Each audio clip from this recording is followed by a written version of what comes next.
Princess very far outside. Yeah, baby, she is gonna do it.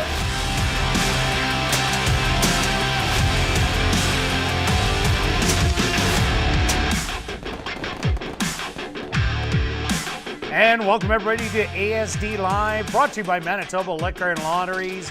Day 34 on the racing calendar. Quick look back at last Wednesday's racing action. Who was hot? Well, Stanley Chady Jr. was. He had the hat trick on the card, including Melisandre in the RC Anderson. She is now 8 for 8. Then he went on to the next race to win with Diamond Digger in the graduation, and then won on the 2-year-old in race number 4. Jorge Carreno also had a good day with 2 wins, and you see him on top of the jockey standings with 54. And on the trainer's side, it was Wendy Anderson and Elton Dickey, both with 2 wins, but they're still a long ways away from the top, where Jerry Gorno is on top with 38 and Jared Brown 11 back with 27. Stretch, what did you see in last week's racing action? Yeah, I don't need to really state the obvious of how good last week was. We had a little bit of everything in the Derby. So I decided I'm going to give out some information for, probably end up, the information will show up next week or in the upcoming weeks. And so a lot of the races last week actually early were run above par. So they went a little faster and then below par late. So that's what made it kind of a fair kind of track, because if you went slow early, you could guarantee the gate to wire finish, and we saw that. So there's that one angle. The other one, excluding the Derby, well, let's just talk about the Derby. Those two Derby horses improved their figures so much, so you might want to write those horses down. It was uncharacteristic and myopic. Yeah, exactly. Thank you. I couldn't have got you those names. But anyway, thank you for helping there, Kirt. Yeah, those horses, bet them the next time you see them. I think they're going to do very well, even though that Myopic lost very fast early, kind of tired late. And then how about the 2-year-olds? I know there aren't a lot here right now, but there are a bunch of them that have run such good races. Some have won the stake race. I think they're going to be potential superstars. And then the other ones that maybe ran second or third, they're going to win pretty quickly. So Kirt, here outside the stake races, here's my question for you. Because you're so on it. It is top performance of the horse last week outside the stake races that ran at the highest above par performance. Above par I'm going to give you, yes, I'm going to give you a tip. You picked this horse, wasn't your top pick, but was in the top 3. Oh yeah, that really narrows it down. It was a big, one in 15 shot now. Now excluding the stake races. It was a big price horse. Big price horse. You got me. Courageous did run absolutely lights huge. Out the time. Mark that race down. Even the second or third place horses, you called that horse. You thought that the horse would run a big race, and sure enough, wow, he did. I even liked it in the stake that day as a long shot on the inside when, unfortunately, he didn't really run that well in there, unseating the rider. But yeah, that comeback race, $24 on the board, ran absolutely massive. Yeah, no, good selection. And I just, when I look back at the week, that horse jumped out at me. So that was good. Let's start her up there, Kirt. Yeah, Stretch, and you finish off the week in good fashion, getting the pick 5 and the pick 4 on Wednesday. I got the pick 4, didn't pay anything, but we also both had the pick 4 on Monday. That one paid almost $1,000, and I also had the pick 5 on Derby Day, so it was a great week for us.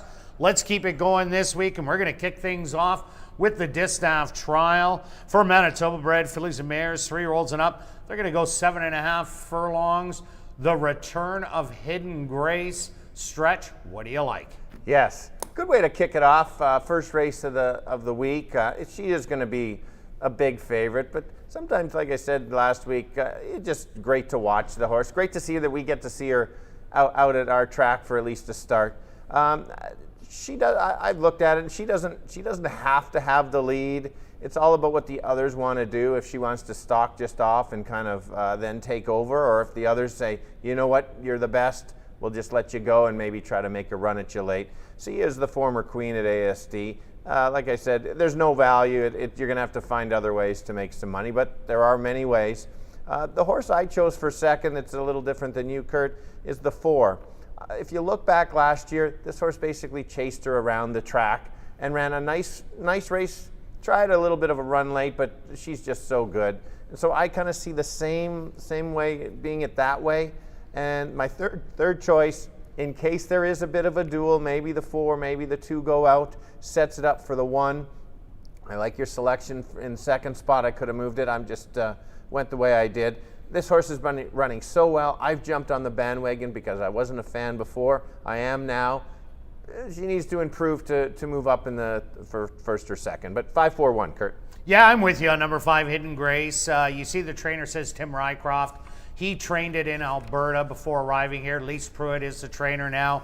But Hidden Grace broke the track record 2 outs ago, going 6 furlongs. And then the track record was broken two races later by Stonecarver. Came back, battled it out, and then Raider was much the best. There is no Raider in this field. I expect Hidden Grace to go out to the lead. But let's touch on the track condition today. We did have a lot of rain late in the morning into the afternoon. So I'm thinking right now the stewards are going to list it around the wet fast, and it will dry out throughout the evening. But I think that'll play to speed horses early on. So that's why I like Hidden Grace even a little more.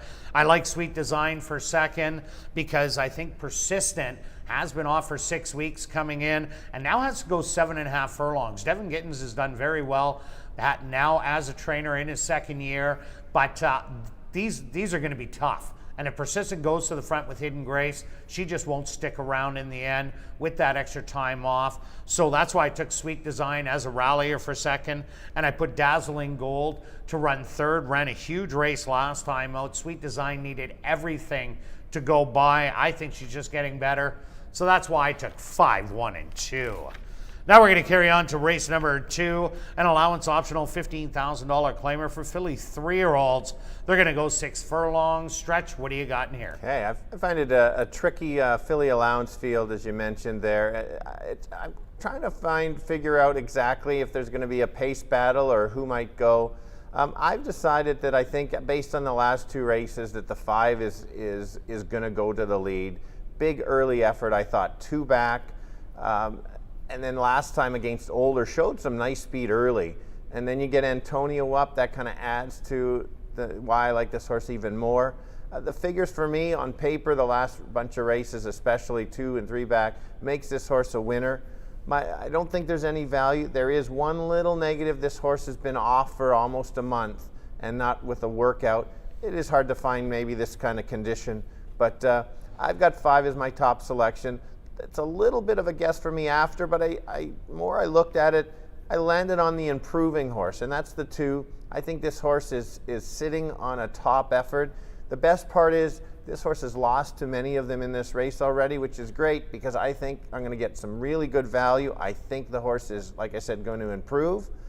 I think she's got a great shot at running second, and you've got the 10-1 morning line. There you go, and who knows if the 5 isn't completely right and the 2 keeps going. The last one, I keep thinking the 4 horse, I keep thinking this is going to get a top effort. Haven't seen it, kind of just runs evenly. That's why I've got it in third. So I've got it 5, 2, 4. Yeah, Stretch, I'm with you on Fox Appeal. The reason the horse was off, there wasn't a 3-year-old first level allowance, so she would have had to either go against older horses in the last start in the allowance company, or she would have had to go into the Oaks against Alberta Sun and Extrema. That was a real tough race, and I think Jerry thinks that the horse is more of a sprinter. So now she goes back to sprinting. She is a speed near. I don't think anything has her kind. As half in the wrapper, she went against a top speed on the grounds, Miss Imperial and the rest of them, and she was able to head them for the lead. Fox Appeal chased after her last time out. There is no that kind of speed in here. So I'm looking for Fox Appeal to go wire to wire. I'm in agreement that Orange Theory is an improving horse. I think this horse is just getting better with every start. That 3rd place finish last time out to Extrema and Alberta Sun in the Oaks was a great race for her. Now she gets a cut back in distance, so she'll be able to run at him. And number 3, my Princess Ellie. I think this horse just didn't want to go the route of ground. Last 2 were the worst finishes. But if you look at the 2 previous ones, going 5 and 6 furlongs, ran against the Boys City Champ, ran a really good 4th, was beaten 6th, but that was the Boys, and then came back and ran second, a real good deal in a huge effort. If she runs that effort, she could definitely even win this race, but I'm taking 5, 2, and 3. Now we're carrying on to race number 3, kicking off jackpot pick 5 wagering for this $5,000 claimer for non-3 lifers going 5.5 furlongs. Scratch the 3 Quest for Fire. Stretch, what do you got? All right, there is going to be a fast pace in here, but I don't believe anybody has the speed that the 1 horse brings into here. And he came back. He had a huge effort last time. It was such a smart ride. Didn't go all out on the duel right off the top like he did in the first start. I think at very worst case, the little bit of the other speed, if somebody's close, doesn't have to absolutely duel. That's why I think it runs back to that similar last race. Should be super tough to win it. It is a little extra half furlong, but I think that's okay. The half, if it was getting to 6, I might consider something else. But I'll put 1 as my top selection for sure. And then this 7 horse, we had some of our second-itis horses won last week. I think we're going to get another second, and that's the 7. A couple things to note. Some of the best efforts on the 7 is when this horse races on the outside. Far on the post, sits outside and makes the move. I think the same thing potentially can happen. If others go, then this horse strong arm moves up and challenges. And well, if the 1 can't handle the distance, maybe the 7 takes over. But I expect 7 to run second. And then the 3rd one is the 2, was won't be going to the lead. Just was much the best last time out and kind of got pulled to the lead. Sits back, picks up the pieces late. Does need a trip to get up there, but a bit of a, that's my show kind of horse. 172, Kirt. Yeah, I'm with you on Harry Keep the Change. I really like the way Jorge Carreno last time out sat just off the leaders, then went to the lead and coasted to victory. That was a really tough non-2 lifer that the one comes out of. So graduating to the non-3, I think won't be a problem at all. So he's my top selection also. I also like number 6, Z-Big. Was right with the speed last time out, then fell back and then came back on to run 3rd beaten 4. I think that was the trial run in the Gorno barn, as they only had it for one start. They get to tinker around with the engine and figure out what they did wrong or how they can improve. So I think Z-Big will improve a lot in there. I do like Strong Arm, but I didn't take him today because if he runs the same kind of race, chasing after Harry Keep the Change, and Big Buffy, I think, is going to be in between horses, he might get hung out 3 wide in here. So I think he might regress off that race. I liked him last time out. I bet him to place, and I got a $5.50 place price. But my 3rd selection is number 5, Soul Obsession. Me and Stretch talked about these kind of horses. That speed was playing well on the racetrack, so horses were doing things they didn't naturally want to do, and that fits Soul Obsession. Went to the front end, battled it out. Here's a horse that likes to sit back and charge. I think that's what Soul Obsession is going to do today, so I expect a big effort out of him.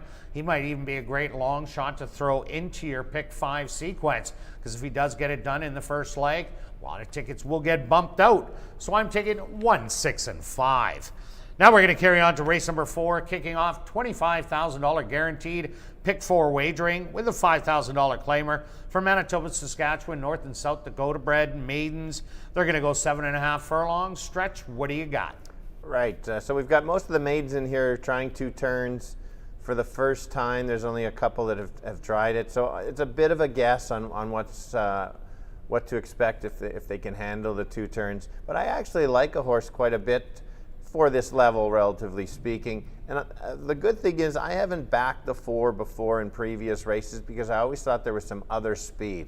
So today I don't see any much other speed, and I think the 4 goes right to the lead. I think this is the time that he has a better than average chance to get the win. I didn't really, like I said, back the horse last few times, so that's a good thing. I think we're going to get a nice price in here because they're going to bet some of the deeper closers, which I do like to go against. So speaking of the deep closers or the horses that comes from the back, that's the 3. That's your obvious horse. The horse is absolutely better at 2 turns. We know that the horse can basically get the distance. If the 4 can't get the distance and just backs up completely, then the 3 probably wins. If you're getting $5, I think is the maximum you're going to get for this horse. It's just not a horse I like to put on top. Probably use it as protection in a sequence bet, but there. And then the last selection is the 1. Beat most of these, well, yeah, all of these in here, and that from that same race. Ran well enough, but wasn't really a fast time. So I'll leave it at 4-3-1. Yeah, I'm with you, Stretch. I like all 3 of your horses. We need VLTs, please.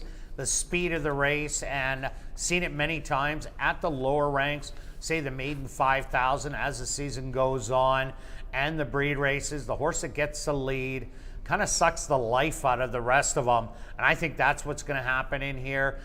We need VLTs, please. Can open up 5 on these at any given time and just coast around, get a breather anywhere it wants. And that's why I really like it today. The distance, yes, it is a question mark, but I just think it'll be able to run really easy. Happy Harley, as you said, this is a horse that loves the distance. Who Here's a Horton, the 1, didn't have the greatest trip last time out, but showed good life down the lane to run a good 2nd place finish to the $3 horse. G's Poppy's Warrior. And if you want another one to throw in, the 5, Wire Me the Money.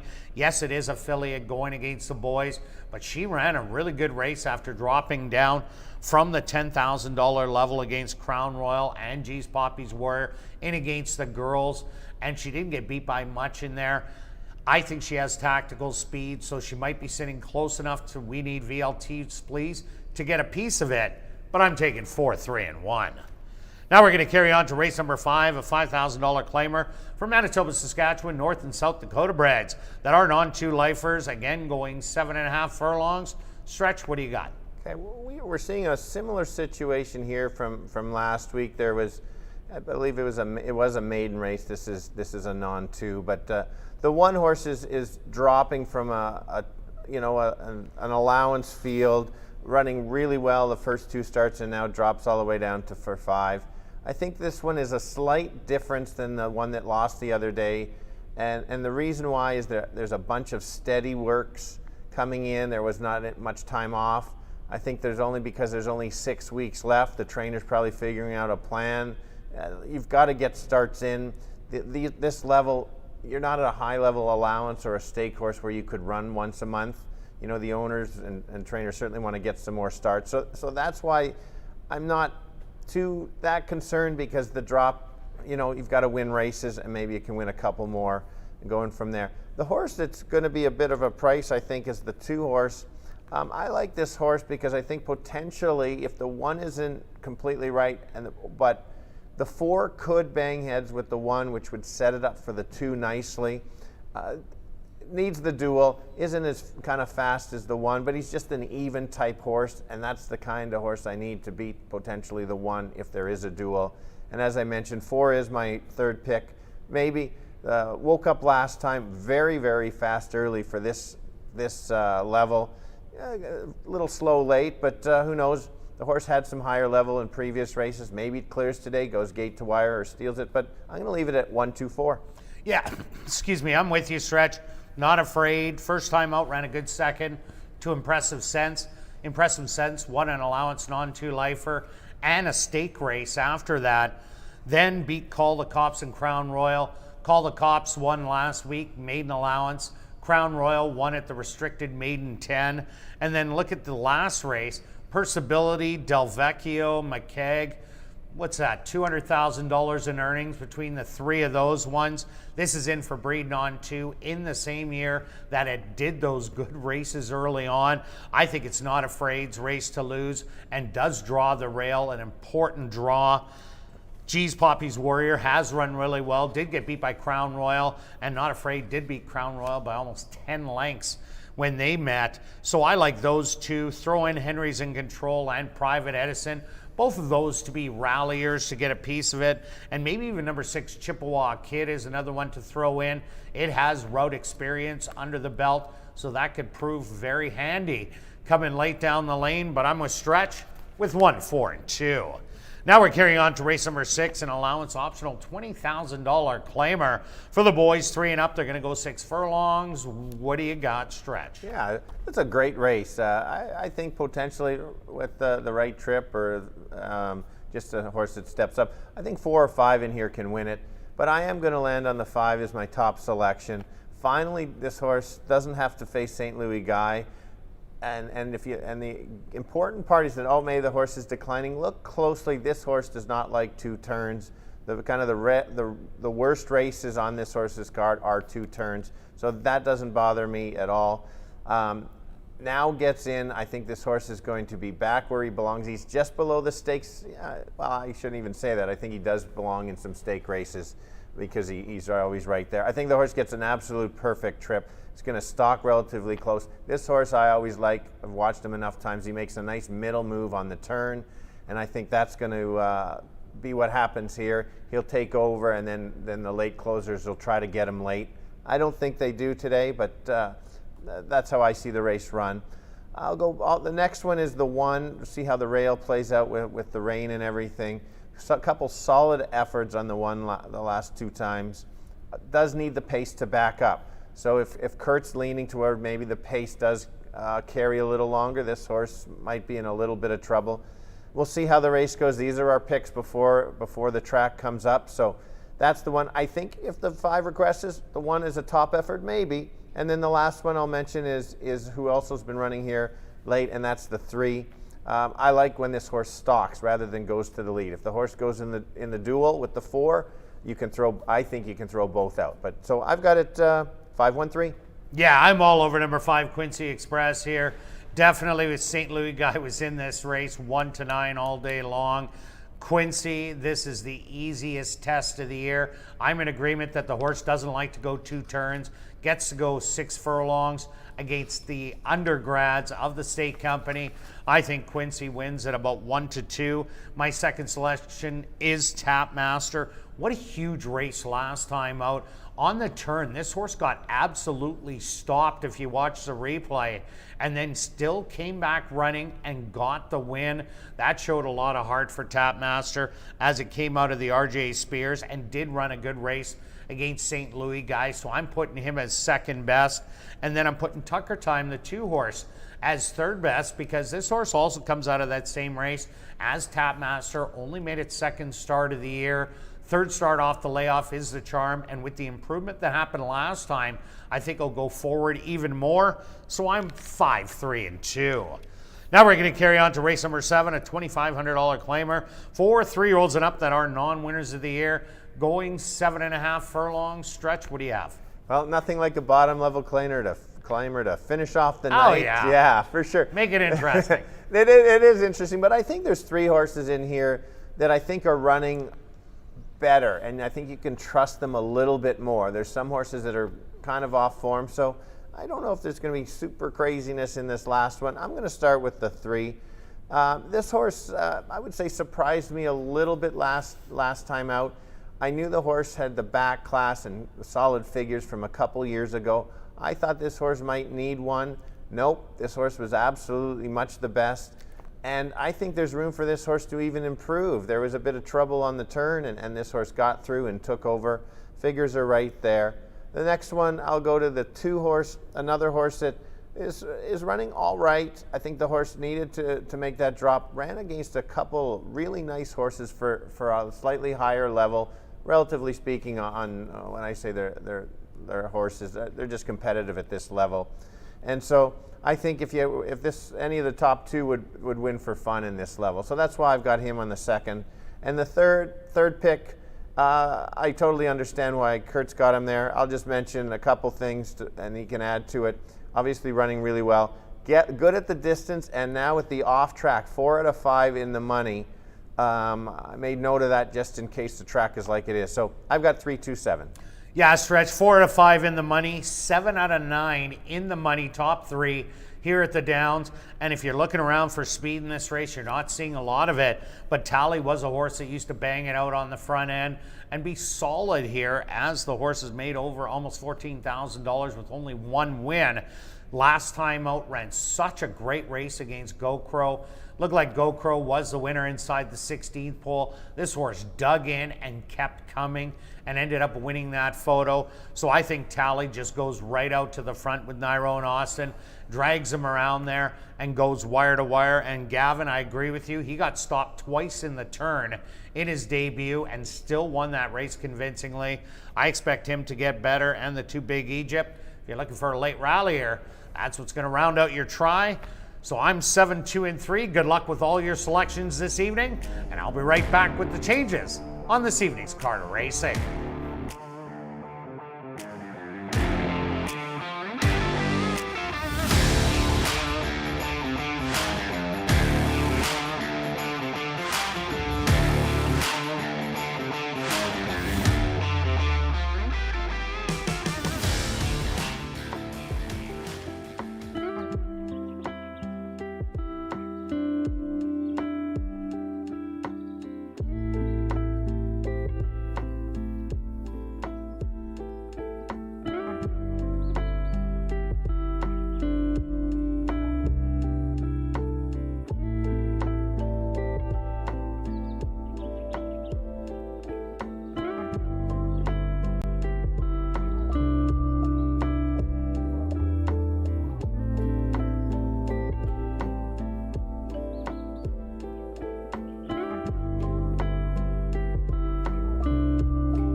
And if everybody can get their pens and programs ready, here are the changes on this evening's 7-race card racing.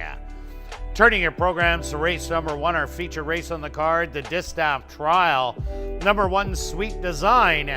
Make the jockey Sheldon Chickeness. Number 5, Hidden Grace.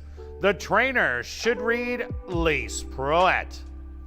That's race number 1. Number 1, Sweet Design, the jockey Sheldon Chickeness.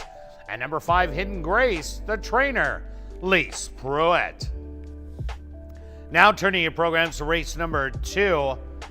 Just some overweights. And they're on your television monitors. Now turning your programs to race number 3. Kicking off Jackpot Pick 5 wagering with the $25,000 guarantee. If you're the only single winning ticket, scratch number 3, Quest for Fire. That's race number 3, scratch the 3, Quest for Fire. Now turning your programs to race number 4, kicking off $25,000 guaranteed pick 4 wagering. Again, just some overweights, and they're all on your television monitors. Now turning your programs to race number 5, again, just some overweights. Turning your programs to race number 6, kicking off late double wagering.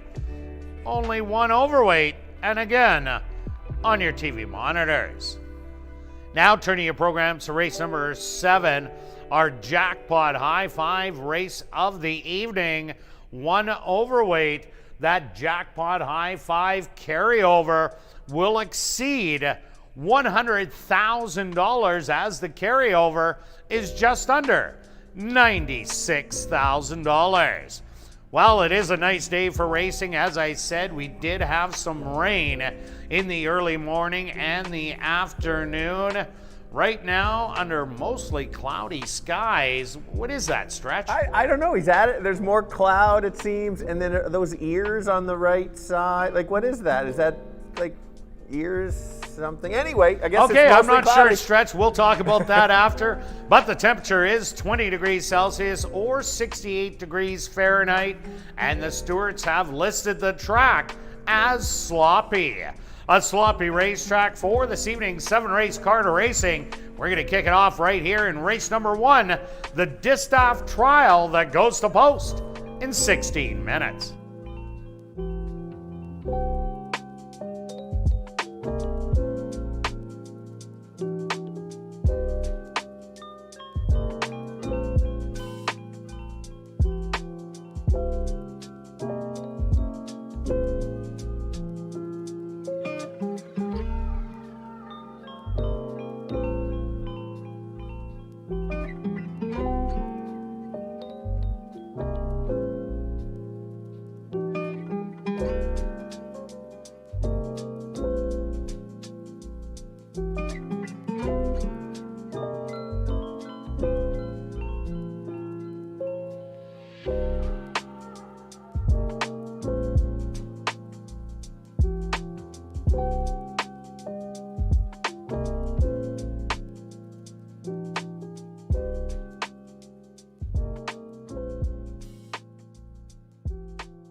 And welcome down to the paddock for race number 1. We're kicking off the week of racing with our featured race. It's the Distaff Trial for Manitoba filly and mares 3 and up. They're going to go 7.5 furlongs. The return of the Queen, Hidden Grace. Stretch, can she get beaten here? I do not think so. Stranger things have happened. If you look back at last year, same pattern, 2 starts, and then into this race, almost a year, and then goes into the Distaff. And it's like 1 by 5, you're gonna get about the same odds, you're gonna get about the same kind of competition. Persistent is a game filly. She's just not quite up to the Hidden Grace level. I think Hidden Grace can decide what she wants to do, whether it's go to the lead or sit just off. I'm not sure what she's gonna do. What's your feeling? I think she's going right to the lead off those 2 races at Century Mile. She just went right out to the front. She hung on for the win over Raider first time out, then second time battled into submission, and then Raider coasted on by. But her best running style is on the front end. But Jorge Carreno, who knows what he's going to do? He's the pilot. Yeah. So if she gets out of the gate, though, with the others and heads them, I think she goes on by and tries to take it wire to wire. Okay. And then let's take a look at the 4 is my second selection. And there's a few reasons. Is the horse has chased Hidden Grace around. It's been the 7.5 and the mile. Had the start in the Canada Day against some tough horses. The current local queen, Miss Imperial. Also take a look that's been very good this year is look, Zantino's back aboard, and this this mare has done very well when he's ridden it. So he probably knows a few of the little tricks to make her run a little bit better, and so that's why Persistent knows to chase and doesn't necessarily give it up. So if the 5 gets clear and they don't battle, it could be all the way around the track. Is how I see it. Yeah, I think Persistent and Dazzling Gold will both show a little bit of speed in here, and then it's the way it shakes out to that first turn. But they have a little while since it is 7.5 furlongs instead of 7. My only reservation about Persistent is the 6 weeks off in between. Didn't go against the big girls, Miss Imperial, but that last start she did make in the Canada Day, she battled it out with Cypress Point. Miss Imperial, loved seeing that, blew on by. DARPA came late to get second, but Persistent, is she the second best on paper? Definitely she is, but that 6 weeks off is the big question mark. I also like number 1, Sweet Design, in here a lot. This horse comes off of 3 straight wins, an unblemished record here so far in 2021. And I like that race last time out. Dazzling Gold was loose speed, and Sweet Design still ran her down. And with the other speed that is in here, I see we do have a late scratch now in race number 1, a late scratch. Scratch number 4, Persistent. Once again, a late scratch here in race number 1. Scratch the 4, Persistent. Well, that really changes this race, as Hidden Grace will be the speed, Dazzling Gold will chase, Sweet Design and Aramon are the 2 closers. But I'm still sticking with my picks. I left Persistent out, but I didn't think the horse would get scratched so late. Not sure what happened because we didn't see it. No, we didn't. So, yeah, and then Aramon, it changes it a bit because this horse is going to probably sit just off and kind of need the 2 and the 5 to kind of back up. The horse certainly has certain talent and can run. So, let's go to our wagers. Get ready, Beth. Get ready, Beth. We go to our wagers here. Oh, look at, okay, Stretch, you got the scratch on there. No $20 straight try for you. Taking a page out of my book for once. Okay, so what are you doing now? All right, okay, here we go, Beth. We could just make it an easy, you know what, let's just make it easy. $20 exactor, 5-1. I just want to get on the board. Basically, that would be your bet. Yeah. With the but I'm adding all on the bottom. I'm going a $10 tracked wheel, 5 with 1 with 2, 3. I'll just stick with it. That'll cost 20. Stretch, that's an exactor. $20 exactor, 5 and 1. Good luck with all your selections here in race number 1, and we'll see you back for race 2.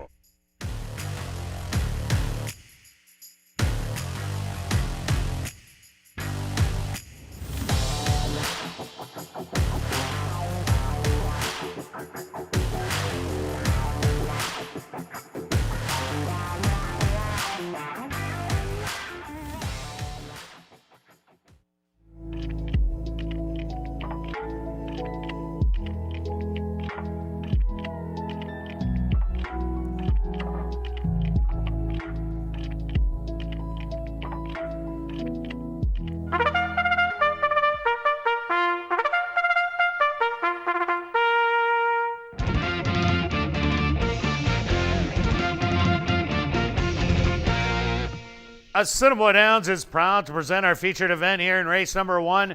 It's the Distaff Trial for Manitoba bred fillies and mares. 3 and up, they're going to go 7.5 furlongs for $16,000. Number 1 is Sweet Design, owned by Jerry Lambert and Lynn Matthews, trained by Tom Gardapi Jr. with Sheldon Chickeness.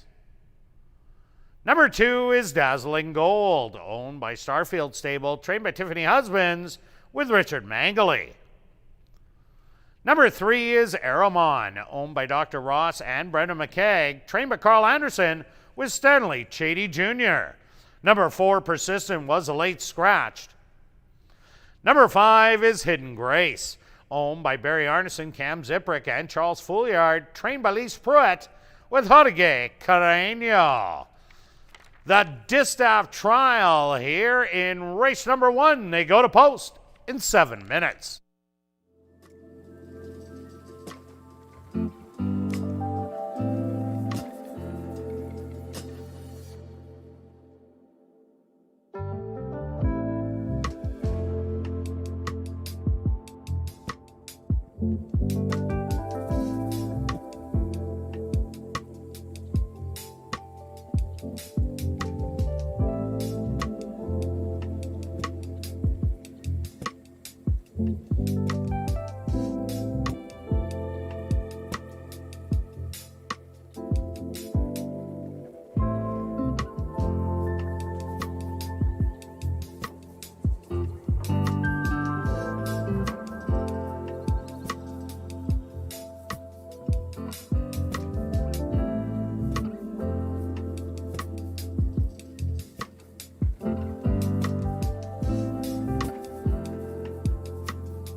2 minutes to post time at ASD.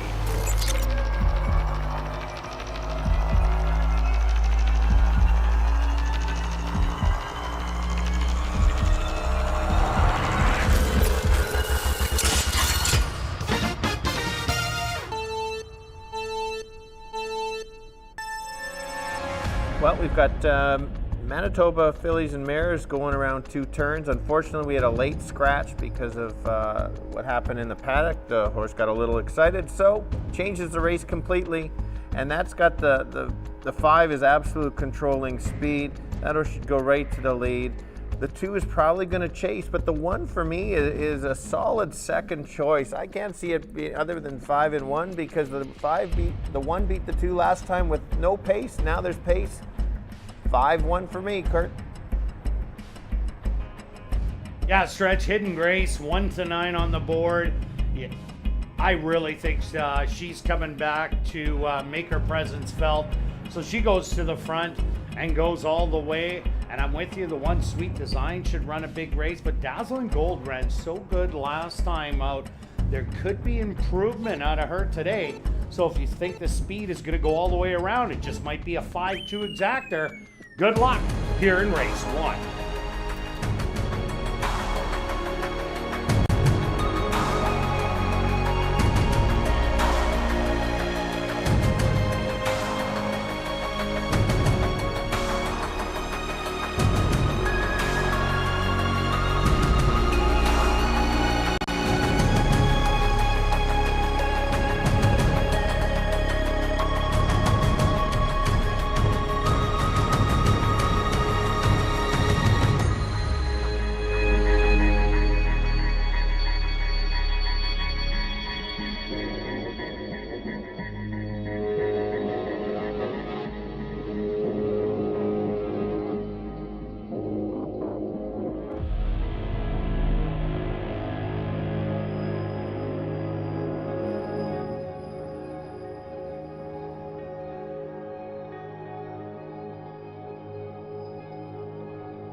Sweet Design, the first one to hit the starting gate. Dazzling Gold, she finds her spot. Only 2 left to load. Aramon.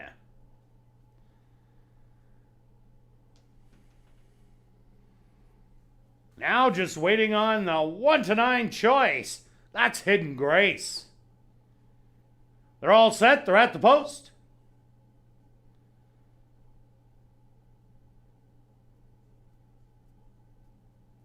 Dazzling Gold fractious in the starting gate. And they're off in the distaff trial. From the far outside, Hidden Grace. She goes out to try and control the early lead, but on the inside, Sweet Design is gonna get busy with her, and these two are gonna bang it out early. Settled back in third, Dazzling Gold and Aramon, now the early trailer.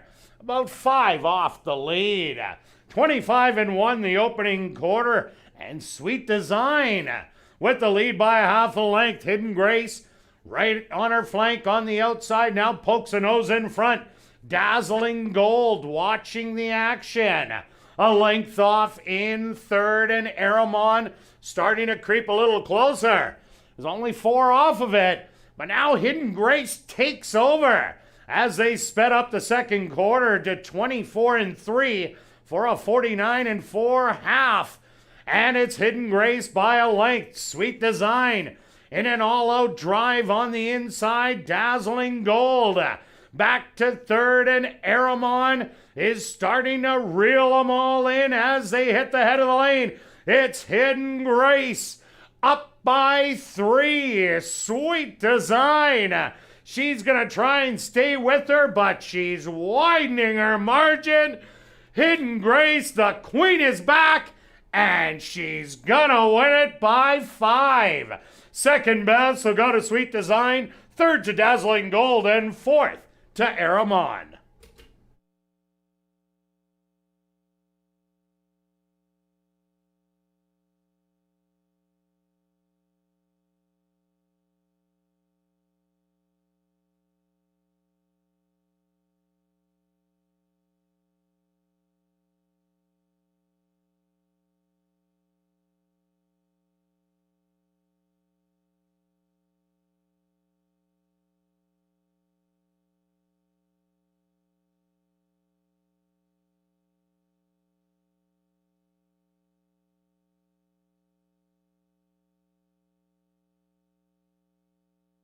The Stewart's supposed to number 5, Hidden Grace, as your race winner. Second goes to number 1, Sweet Design.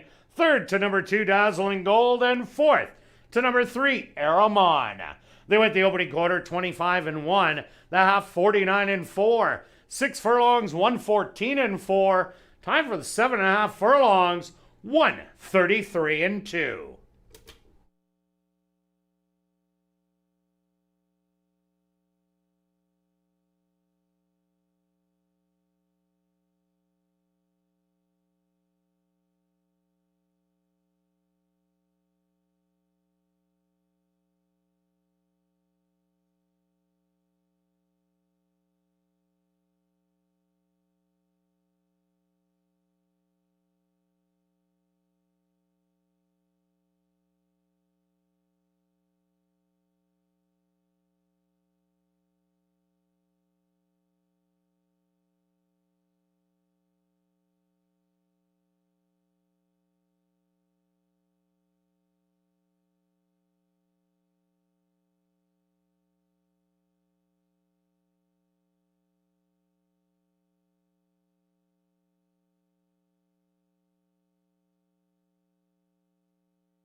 Now entering the winner's enclosure, the unofficial winner here in race number 1, the Distaff Trial.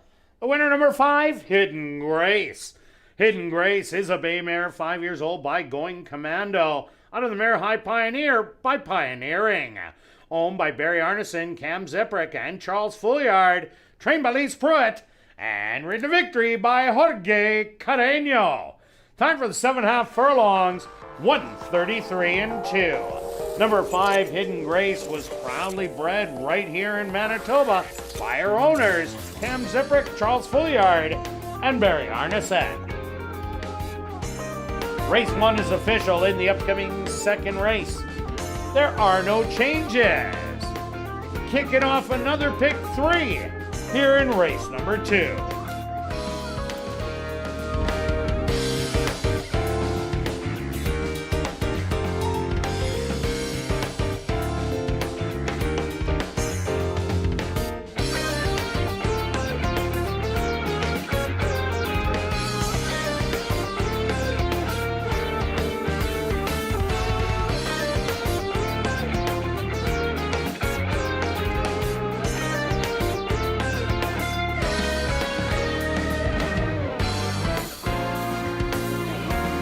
And they're off in the Distaff trial. From the far outside, Hidden Grace. She goes out to try and control the early lead, but on the inside, Sweet Design is gonna get busy with her, and these two are gonna bang it out early.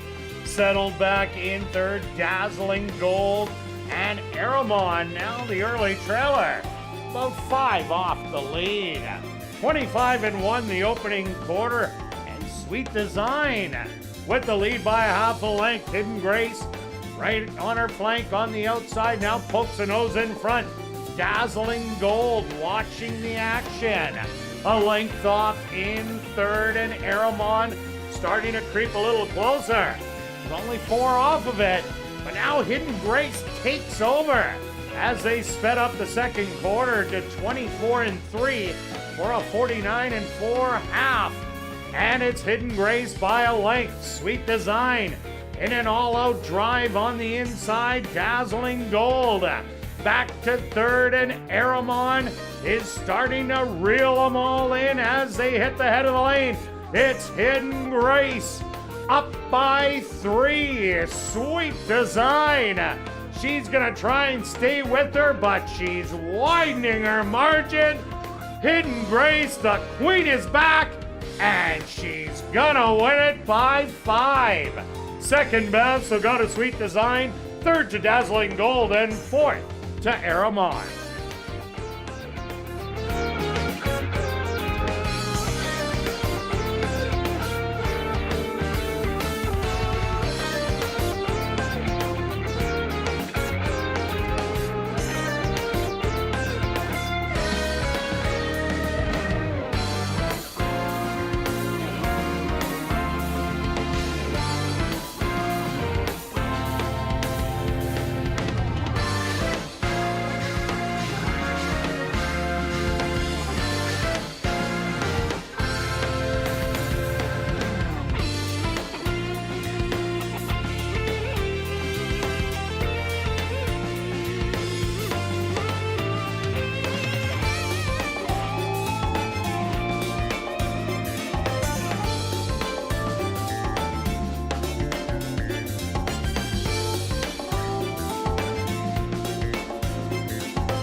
And welcome back down the paddock for race number 2 for this allowance optional $15,000 claimer.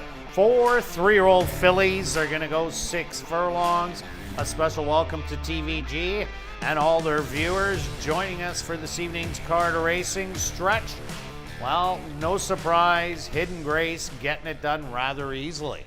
Yeah, it's just figured that way. The one, obviously, I don't want to take any credit away from her, but I thought Sweet Design, gave it an effort and was game and kept trying to the end. It's just not at that level. So, but yeah, just appreciate a top horse here to get to watch Hidden Grace run and go from there. Yeah, it was an interesting game of cat and mouse early in the race. I didn't expect Sweet Design to be the pressure on Hidden Grace.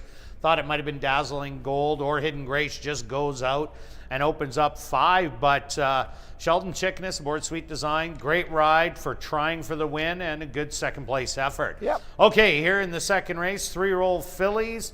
What do you got, Stretch? Okay, so fortunately we're on a bit of a favorite. There it is. We've got, I think it's Jake on the camera today, so that's good. Hopefully, well, it's not raining, so he'll be fine.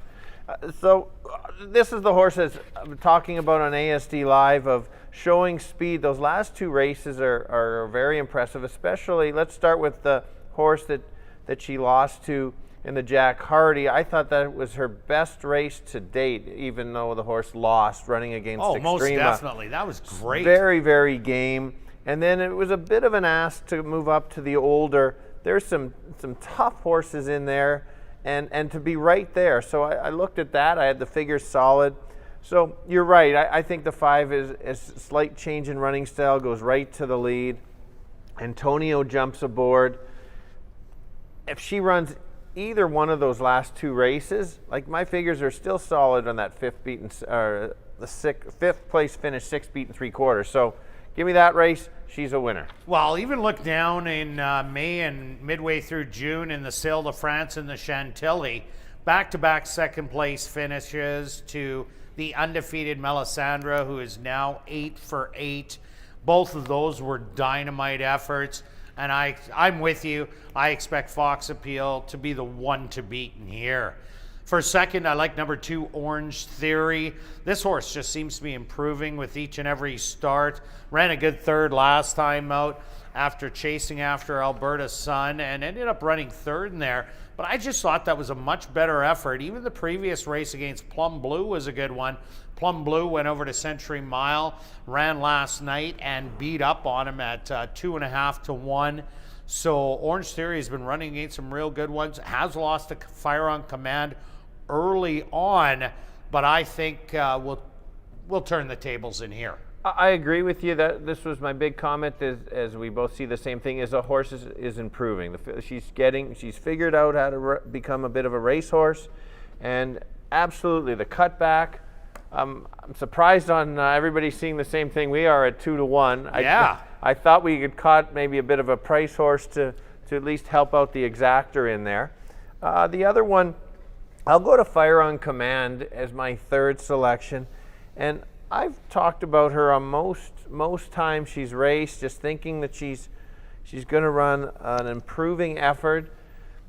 She's just one of those evenly type horses. The nice thing is, I like the trainer and owners decided let's try 2 turns, so that's a good thing. Maybe that'll wake her up a little bit, showing a bit more speed and then fading late. I'm fine with the fading because they're back there. And also Kayla has ridden this horse all but one time and kind of the worst performance, and she had this horse on all her other better performances. So maybe that's a horse that could run second for me. Oh, doesn't even have to improve much. Did miss that last race in the Manitoba Oaks, but has a couple of good works in the interim, a 5/8 and most recently a half mile.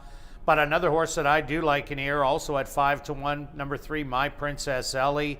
Ran a big race first time out of the year, going 5 furlongs. Ran 4th to the undefeated City Champ, and that was against the boys. Beaten by 6 lengths, came back, lost to Real Good Deal, who won for 75 wide open mares. She's an older, and she ran great and did beat Half and a Wrapper that day, the speedy Half and a Wrapper.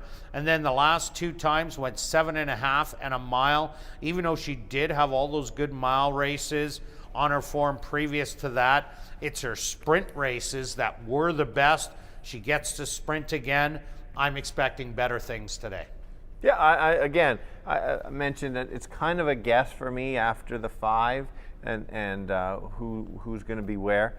One horse, filly, to make note is the one horse that's had a really good first out, showed speed, kind of surprised. I think we maybe liked Lady Nyla. Yeah, we like Nyla on those were both Wendy Anderson horses. Yeah, and so the horse ran a big race, then came back and ran older, and we talked about the Princess. I know Princess Ellie beat her. It's only her second start. I like that there's been two nice works since, including it's a bullet, but it's short, so it's still. And then that last work, 50 and 4, is good enough for me to say maybe the horse could wake up. You don't want to throw the horse completely out based on just one race. Yeah, no doubt about it. Obviously, it needed time off for a reason, and it comes back with those works. The other horse to talk about, number 6, Mission Reality, was a winner 2 outs ago against Hatshepsut and Lady Nyla, and rallied on the outside, came back in an allowance non-2-lifer against the boys. What a hard spot to be in, as impressive sense. Got the job done at $3. Mr. Snickers, Euro Silver Biz. That was not an easy race and only got beat by 6 lengths. Do you think this horse can improve a little? Because I think she will have to improve just a little bit to hit the top 2. Yes, she will have to improve, but it's not as if she can't. They're still only 3 years old. We've seen 3-year-olds this time really starting to improve, and the right running style can run even, can make a late close. That's your long shot of the race. So if you like the long shot, there are some long shots I think have no chance. This one I think has a bit of a chance to be maybe in the top 3. Yeah, it could wind up Gorno, as we've seen several times. All right, let's go to our wagers here in race number 2. Stretch, starting it off with you. Okay, I knew you were going to probably do this. I'm going to take a little bit of a chance here because I do like the 2 enough, and there's a small chance, and I can hit a pretty good payout. It's almost a protection with the 5. So you got $6 exactor wheel, 2-5 on top, and then 2, 4, and 5 in second. I think that Fox Peel goes right to the front. Please catch me if you can. So I'm just trying to fill in the exactor, and I went to the 2 Orange Theory, a straight $20 exactor. Good luck with all your wagers here in race number 2, and we'll see you back for race 3. Kicking off Jackpot Pick 5 wagering.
horses are on the track for race number 2. They're going to go 6 furlongs for $14,700.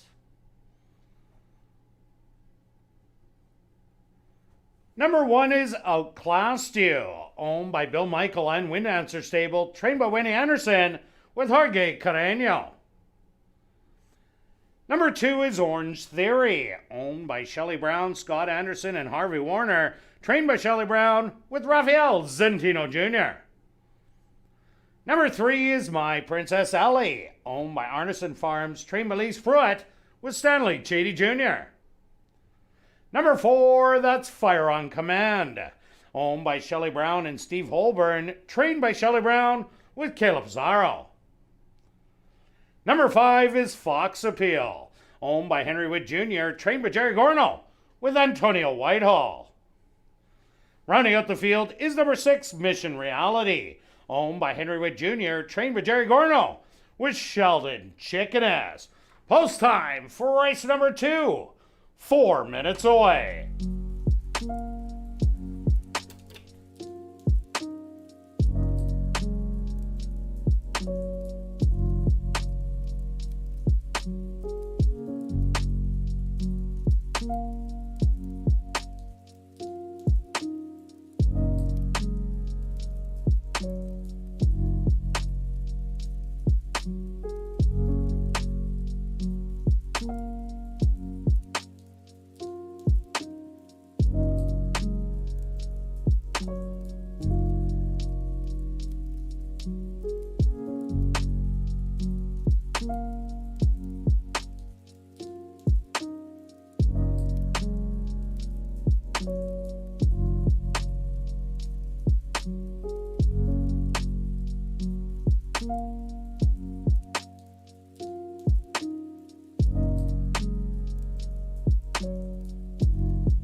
It's now 2 minutes full time at ASD.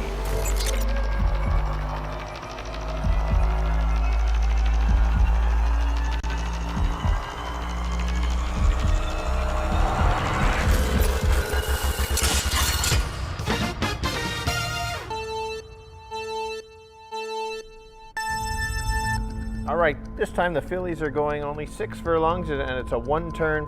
We've got a 1 to 5 shot on here, and I don't disagree that this horse has the best chance to win. 1 to 5 is absolutely terrible value. In the first race, that horse deserved to be 1 to 5. Yes, this horse is better on paper, but not to that level. I'm going to give you the long shot, or at least a price horse that at least can run second, and that's the 2, Orange Theory. Horse is an improving horse, cuts back from a mile back to 6. Should get a nice trip, pick up the pieces late. At least there's some value there. 5-2-4, Kirt. Yeah, Stretch, I'm with you on the 5. I don't like the price, but this looks like the lone speed of the race. After that last race, chasing after the older half in the wrapper and being able to be with her for a half a mile, that means she is lone speeding here. She did run against the undefeated Melisandre early on in the year, running second twice. She's the one to beat. I do like your exactor to the 2, maybe even throw in the 3. Good luck here in race 2.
Dew leads the 3-year-old fillies into the starting gate.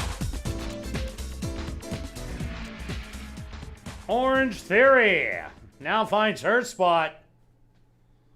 Next up, My Princess Ellie. Fire on Command's turn.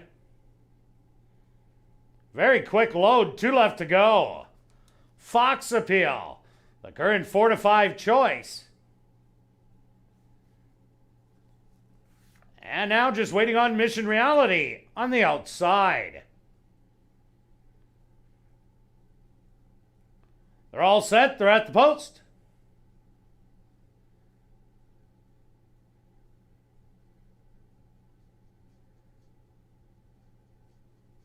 And they're off. Hopping a bit at the start was Mission Reality.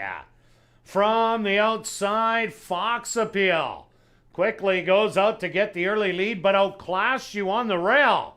Wants it also, so these two set to do some early battling. Settled back in third. That's My Princess Ellie with Orange Theory. To the inside, back in fifth is Fire on Command, and Mission Reality, after the poor beginning, is back about 10 lengths. The opening quarter, 23-1. Still Fox Appeal with the lead, but on the inside, Orange Theory threads the needle and goes on by to battle again. So these two have separated 3 lengths on My Princess Ellie.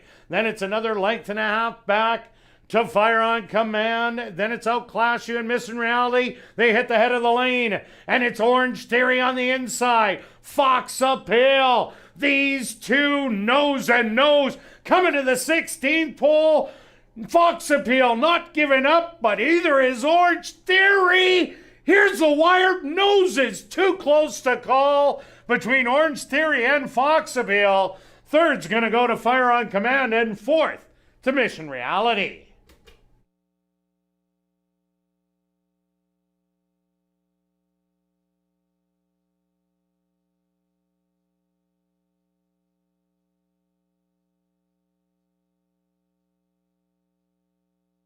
The stewards have requested a photograph to determine the winning horse. They went the opening quarter 23-1, the half 47 seconds.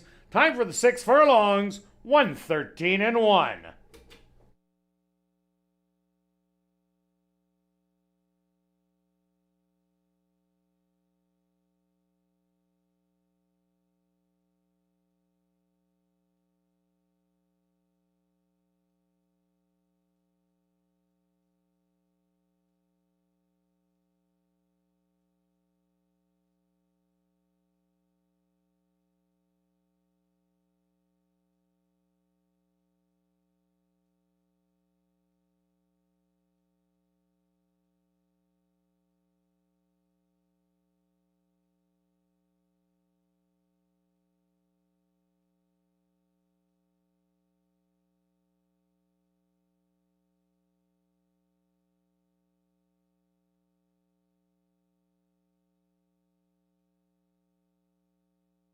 Results of the photo show the winner number 5, Fox Appeal.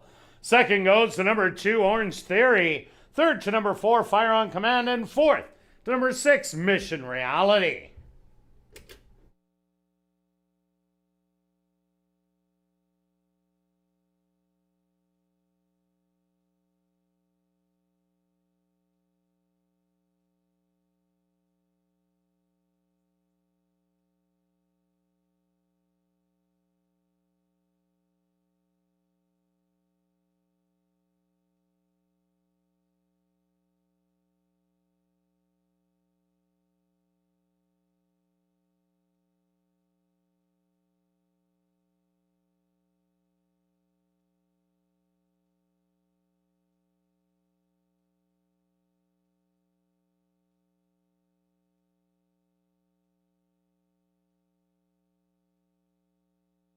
Now entering the winner's enclosure, the official winner here in race number 2, that's number 5, Fox Appeal.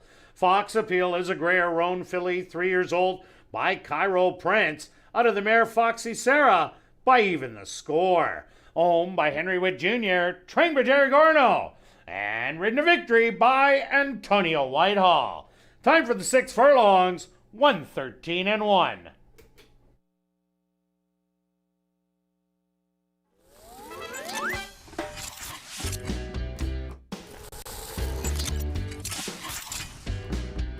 Race 2 is official in the upcoming third race. Kicking off Jackpot Pick 5 wagering. Scratch number 3, Quest for Fire.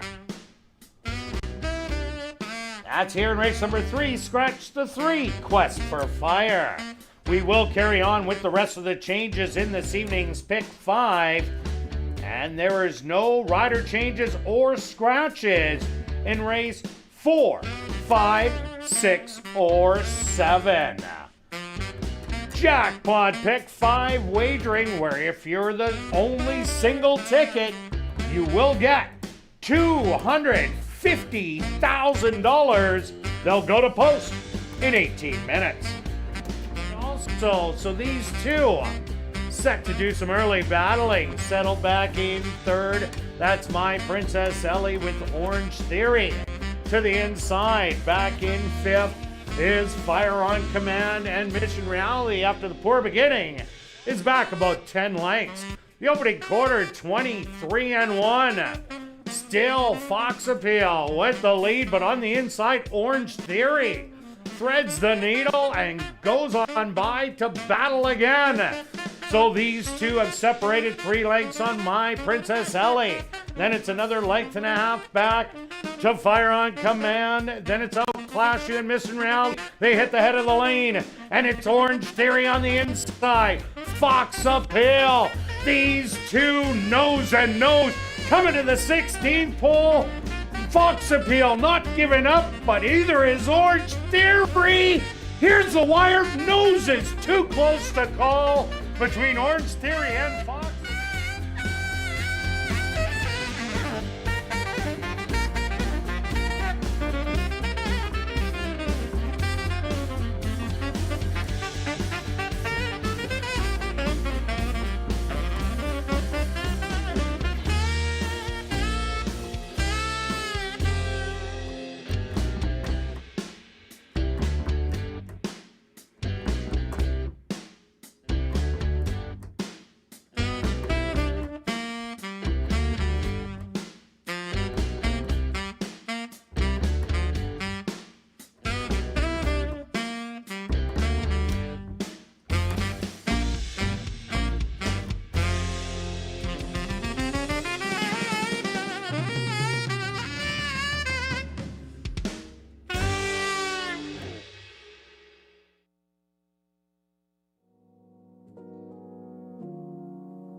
And welcome back down the paddock for race number 3. We're kicking off Jackpot Pick 5 wagering with the $5,000 claimer for 3-year-olds and up that are non-3 lifers going the 5.5 furlongs.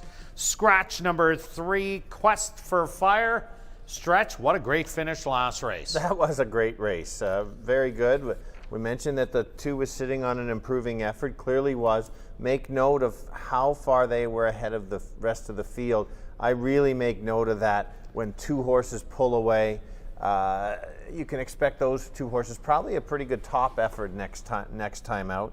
And so we'll see. And that was a double duel for Fox Appeal. Outclassed you, pressed early, and then fell out of it. But then great ride by Rafael Zentino Jr., moving up to engage Fox Appeal right away, so there was no breather. And then they went right to the wire. Yeah, exactly. He knew he had to make the move. Any breather, he would have had no chance to win. I know he lost, but there's like a nose. So here we go. All right, who do you like in here? All right. That is $250,000 still stays up there. If you're a single ticket winner, even though that right now there's $22,000 as the carryover, but again, if you're the single winner, $250K. Correct. Here we go. Let's see if we can keep our last week's streak alive on the pick 5s each day, and go from there. All right, they've got Jake's got it on the right horse that I'm going to start with. Nicely done. He knew which horse I was going to say. Find. And this is Harry Keep the Change. I was impressed, and we talked about it at ASD Live, that this horse did not gun to the lead. He actually moved up on the outside, pressed and took over, kind of ran in the middle of the track most of the way. I like how good he looks too today, is those figures of that last race.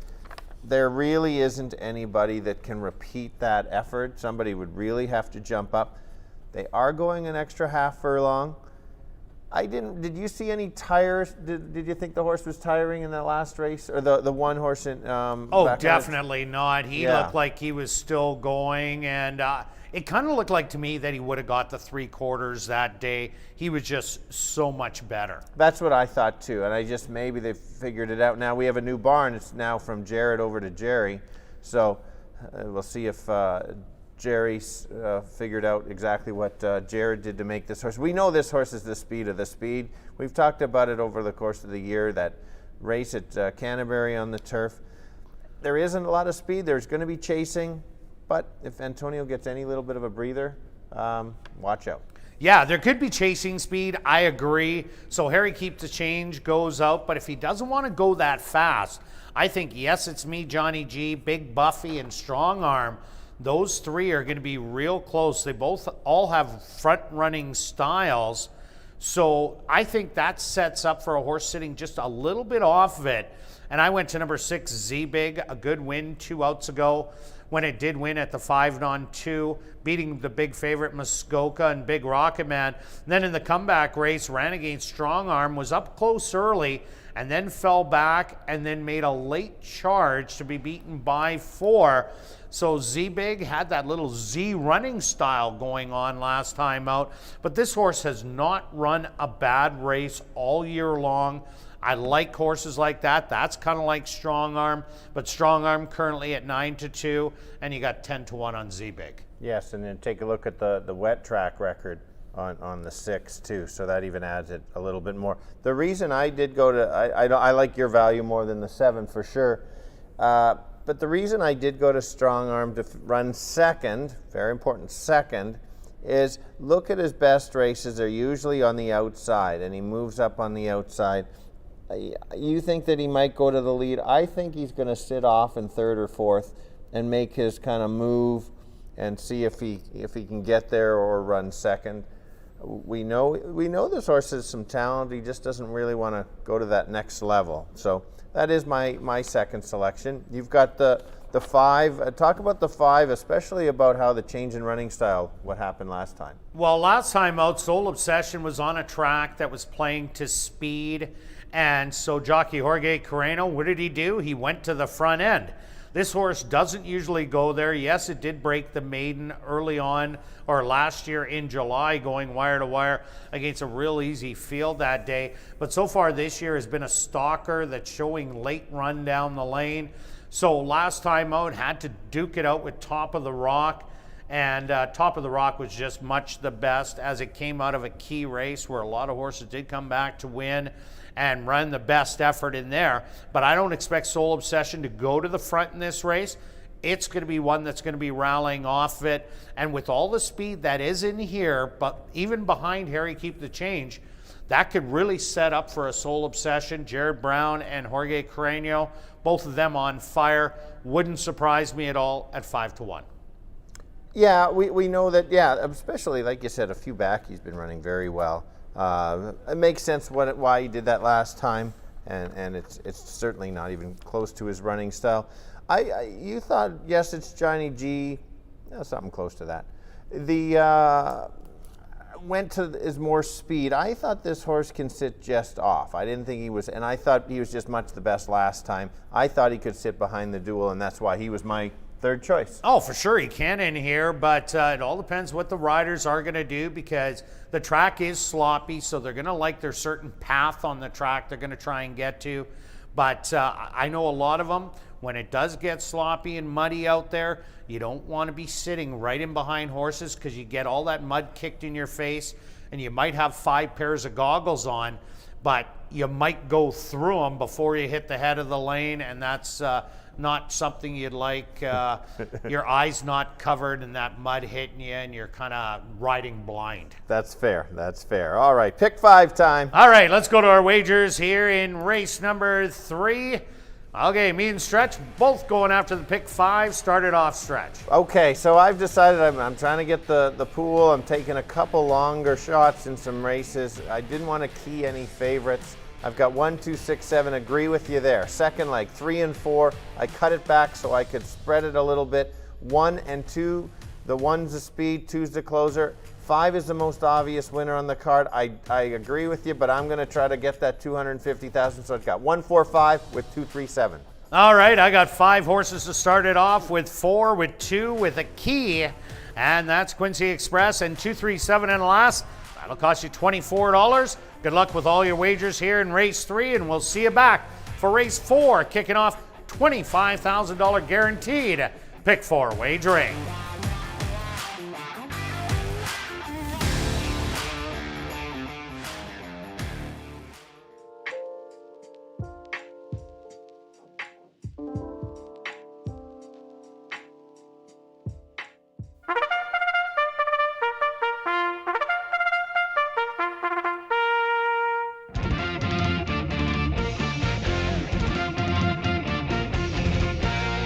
The horses are on the track for race number 3. They're going to go 5.5 furlongs for $9,600. Number 1 is Harry Keep the Change, owned by Henry Witt Jr., trained by Jerry Gorno, with Antonio Whitehall. Number 2 is Yes, It's Me, Johnny G, owned by Jerry Lambert and Lynn Matthews, trained by Tom Gardapi Jr., with Leroy Nelson. Number 3, Quest for Fire, was scratched.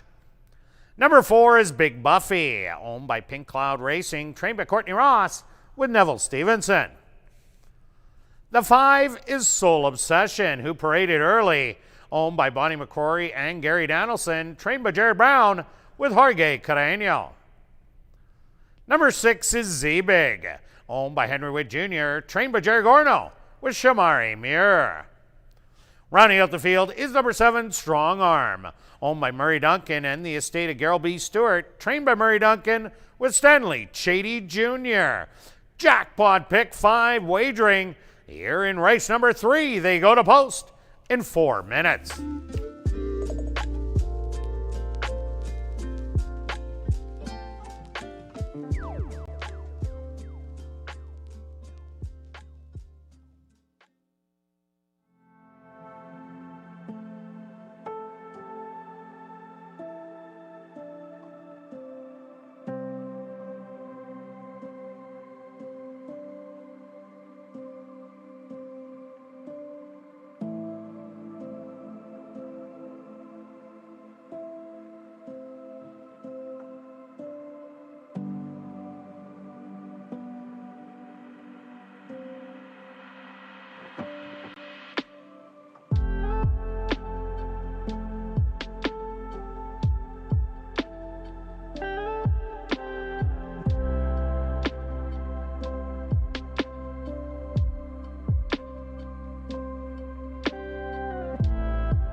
It's now 2 minutes to post time at ASD.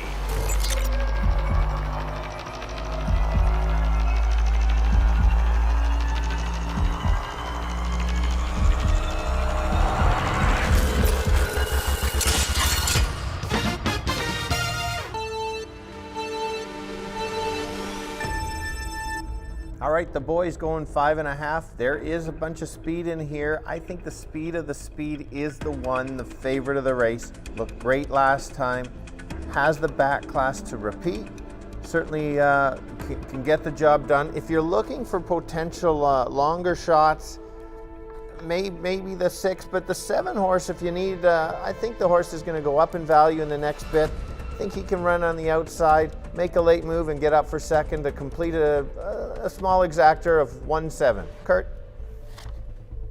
Yeah, I also like number 1, Harry Keep the Change a lot. Adopted a just off the pace running style last time out, which I really like to see out of this horse. This 5.5 today won't be a problem. Currently even money, but I do like number 6, Z-Big. I think it'll be sitting behind the second wave of speed and making that move. It made it belatedly last time out. Better time ride. 1-6 exactor looks pretty good to me. Good luck here in race 3.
Time.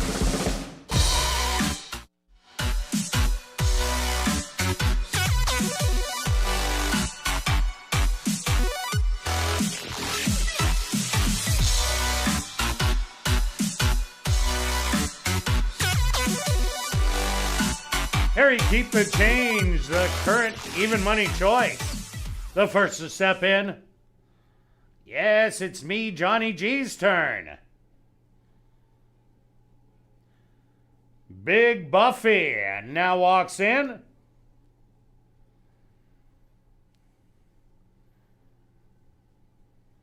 Soul Obsession steps up and in. 2 left to load. Z-Big.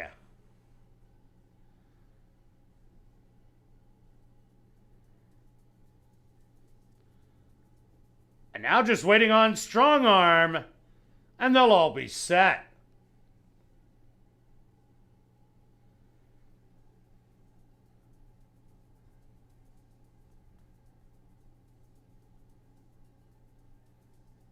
They're at the post. Yes, it's me, Johnny G, a little fractious.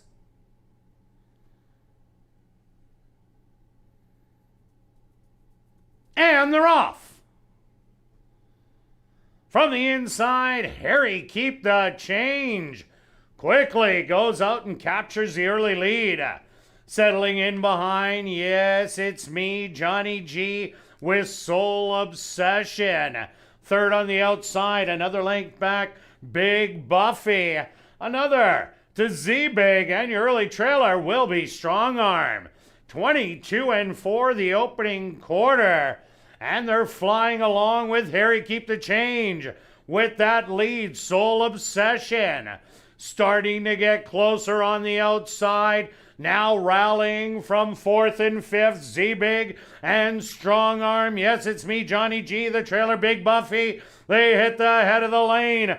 Soul Obsession now takes over as the leader as Harry Keep the Change just doesn't have it today. Soul Obsession, Z-Big with a late try inside the 16th pole. Soul Obsession, Z-Big, but Soul Obsession's gonna take it. Z-Big is second best. Third's gonna go to Big Buffy, and fourth to Strong Arm.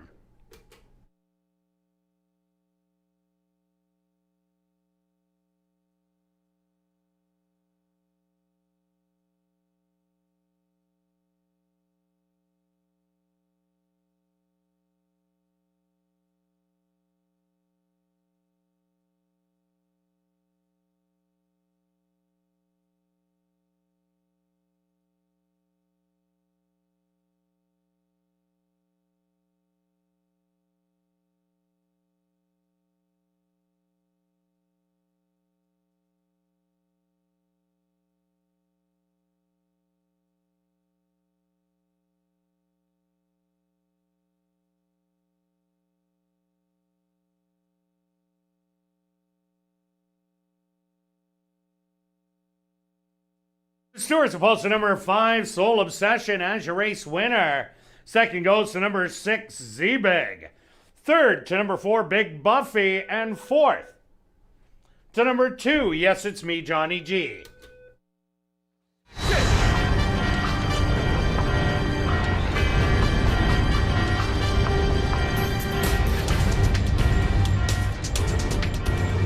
They went the opening quarter 22-4, the half 47-4.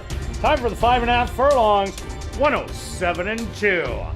Ladies and gentlemen, we have a rider's objection here in race number 3. Shamari Muir aboard number 6, Z-Big. It's claimed interference against your unofficial winner, number 5, Soul Obsession, and jockey Jorge Carreno. Rider's objection, 6-on-5 in late stretch.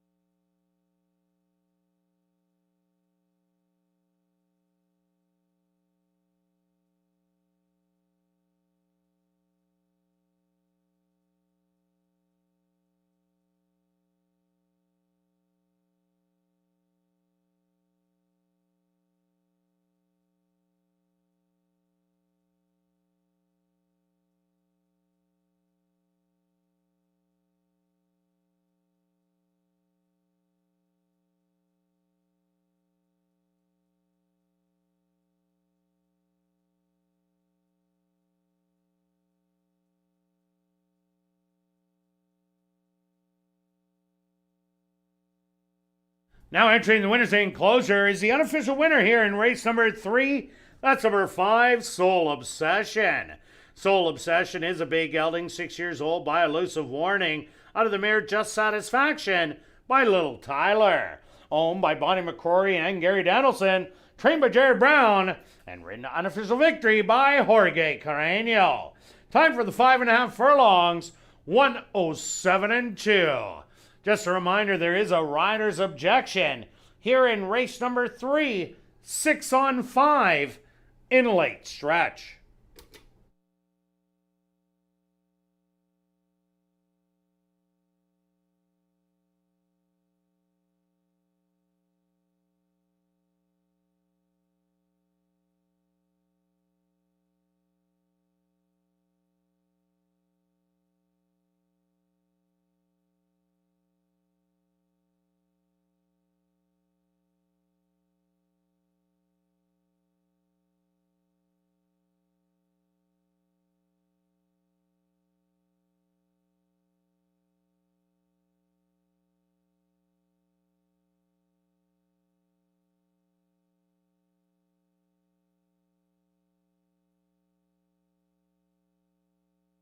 Ladies and gentlemen, after viewing the films, the stewards have disallowed the claim of foul.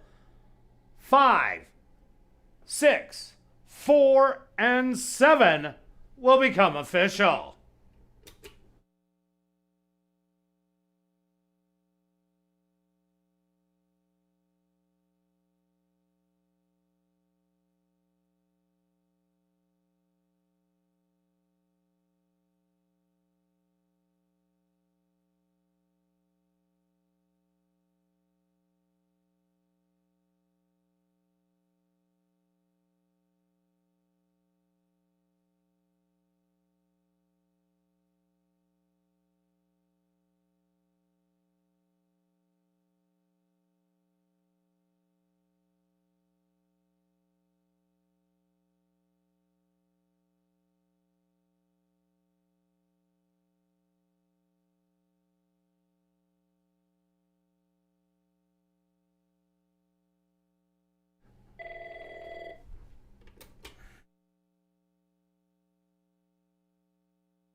Ladies and gentlemen, directing your attention to the television monitors is the objection tape from race number 3. Pay special attention to the horses to the right of your screen. The one in green is number 5, Soul Obsession. The 6 is Z-Big. The rider's objection late down the lane was 6 on 5. This is the head-on South Tower shot. Show it one more time, guys. As you see on the inside is the 5. There is the 6. And in the steward's decision, no change was warranted.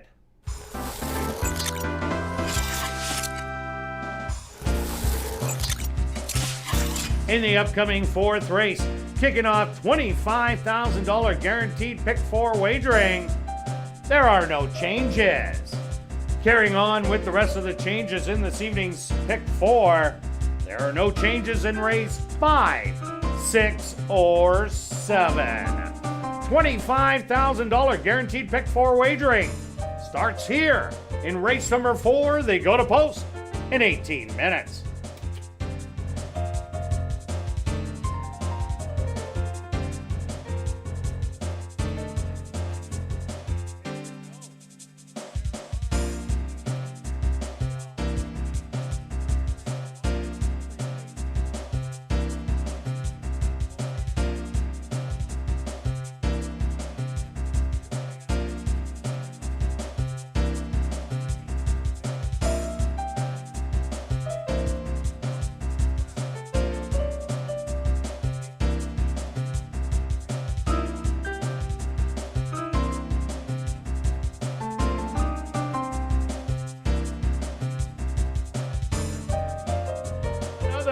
To Z-Big, and your early trailer will be Strong Arm. 22-4 the opening quarter, and they're flying along with Harry Keep the Change with that lead. Soul Obsession starting to get closer on the outside, now rallying from 4th and 5th. Z-Big and Strong Arm. Yes, it's me, Johnny G, the trailer Big Buffy. They hit the head of the lane. Soul Obsession now takes over as the leader as Harry Keep the Change just doesn't have it today. Soul Obsession, Z-Big with a late try inside the 16th pole. Soul Obsession, Z-Big, but Soul Obsession's gonna take it. Z-Big is second best. Third's gonna go to Big Buffy, and 4th to Strong Arm.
And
welcome back down the paddock for race number 4. Time to kick off pick 4 wagering with a $5,000 claimer for Manitoba, Saskatchewan, North and South Dakota bred maidens. They're going to go 7.5 furlongs. Welcoming TVG again and all their viewers. Turning your programs back to race number 3. We had a claim to report. Claim for $5,000 was number 1, Harry Keep the Change. Claimed by Staff Max Stable trainer Curtis Maxwell. Okay, stretch. Harry Keep the Change didn't run his race, but my other two sure did. Soul Obsession and Z-Big. Yeah, the key was, and that's where you have to make your notes, and something you wouldn't know if you didn't put that in your notes on the horse that won.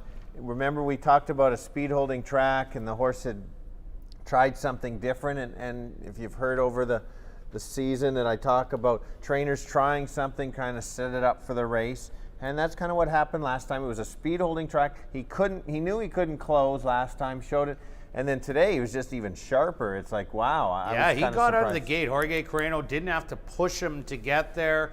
He was there all on his own, and then he took over at the head of the lane, and a great ride by Jorge Carreno. It was, and off the air before the last race, we talked about horses near the lead that have been successful, and so now we saw the 5 right close. Could be a trend. So we'll see. So we'll start right here, and interesting on the betting pattern. There's not much money in the pool just yet, but we're going to start with the 4, and we both ended up on the same horse for basically the same reasons.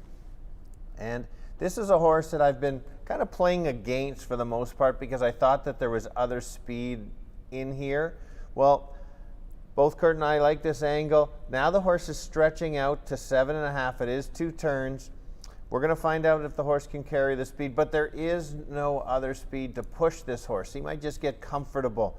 And if Kayla gets out front, maybe shows a bit of gas early and then maybe slows it down, I think the horse will be very tough to beat. It's just a really good angle. 3 horses at 5-2. Like I said, I'm a little surprised on where it's at. I thought maybe we'll get a little higher on the 4 as it gets closer to postman. That's my top selection. Most haven't gone around 2 turns, so it's a better guess. 3 horse is your selection, Kirt, as well. This horse has been around 2 turns. Oh yeah, this horse's best running is around 2 turns. Last time out was 3rd beaten 8, but made a good middle move into no pace once again. They went 26.51. True Scout was on the inside, and that was the big favorite of the race, and just sat there and then ended up coasting to victory. But Happy Harley had to get used a little earlier than normal, so I don't expect it to be 2 lengths off it. I don't think they're going to go that slow, 26.51. That's why Happy Harley was relatively close. I think we need VLTs. Will naturally show about 49 speed, and if it does do that, we'll have quite a big lead early on, but Happy Harley loves the distance, expect a big close late. Agree. If you're very conservative on a place or show bet, that would be mine. I've got to use them. You'll see that I use them in my pick 4. You have to. I'm not a big fan of horses that need other horses to stop.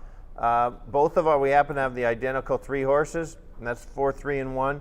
One ran a good first race out against a big favorite.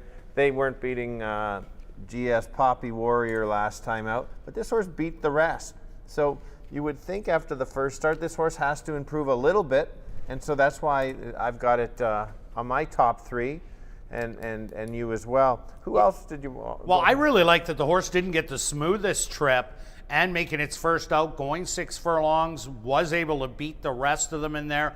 So I think Who Here's a Horton will move up off that race and really doesn't have to move up that much to get the win, as was beaten by a dropper last time out. And this horse draws the inside, very valuable. The other horse I do like in here, number 5, Wire Me the Money. She ran a great race last time out against Elsie's Wish, where she ran second, beaten a length.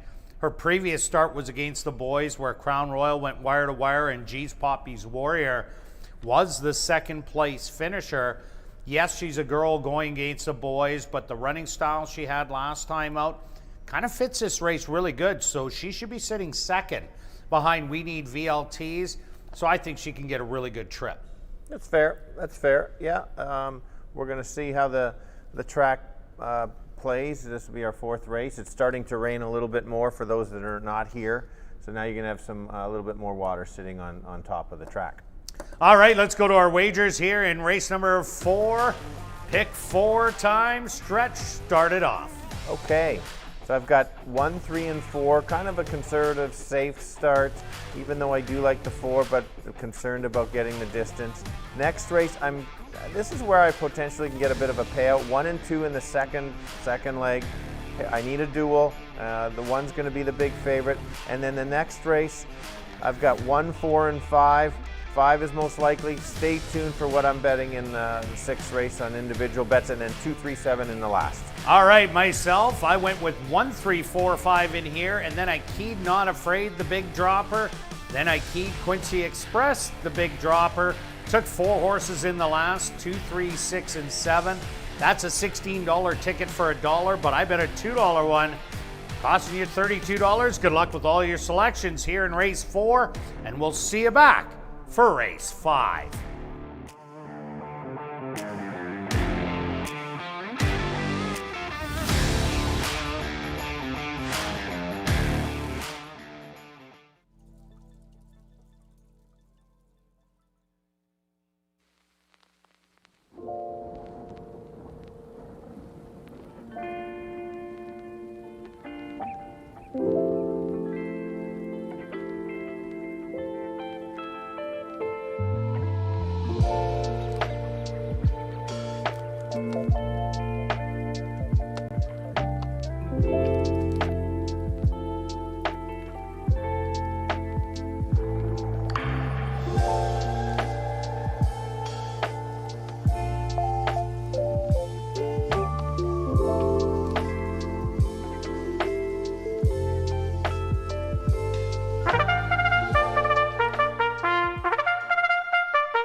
The horses are on the track for race number 4. They're going to go 7.5 furlongs for $9,400. Number 1 is Who Here's a Horton, owned by Colleen O'Hagan, trained by Wendy Anderson with Shamari Mir. Number 2 is Call Me Captain, owned by Sylvia Harabchuk, trained by Fred Rawson with Stanley Chady Jr. Number 3 is Happy Harley, owned by Henry Wood Jr., trained by Jerry Gorno with Andre Martin. Number 4 is We Need VLTs Please, owned by Ed Esquirol, trained by Tom Gardapi Jr. with Caleb Pizarro. Number 5 is Wire Me the Money, owned and trained by Marion Johnston, Sheldon Chickeness aboard. Number 6 is Woody Kincaid, owned by Michelle Poitras and trained by Lee Delaron with Neville Stevenson. Rounding out the field is number 7, Curlin Calvin, owned by Larry Falloon and Ann Champion, trained by Shelley Brown with Dwight Lewis. Pick 4, $25,000 guarantee. They go to post in 5 minutes.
It's now 2 minutes to post time at ASD.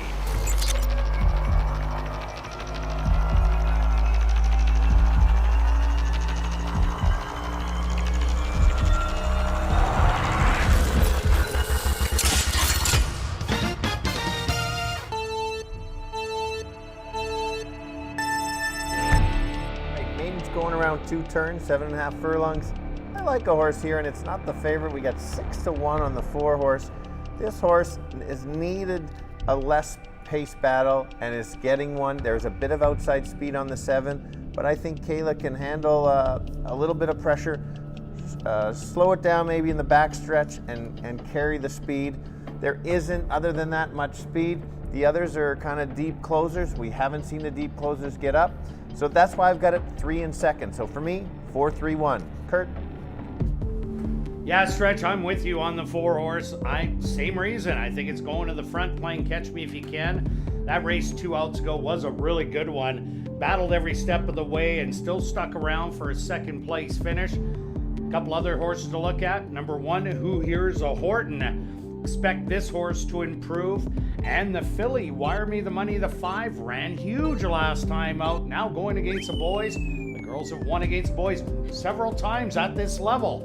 Good luck here in race 4.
post time.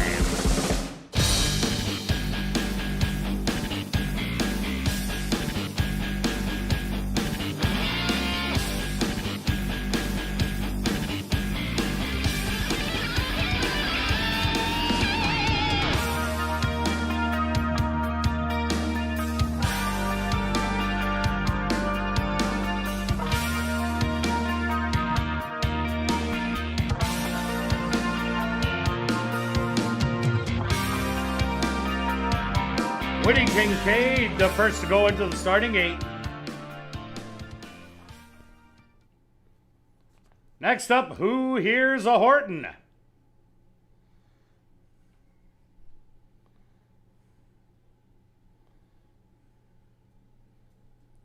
Call Me Captain, next to go in.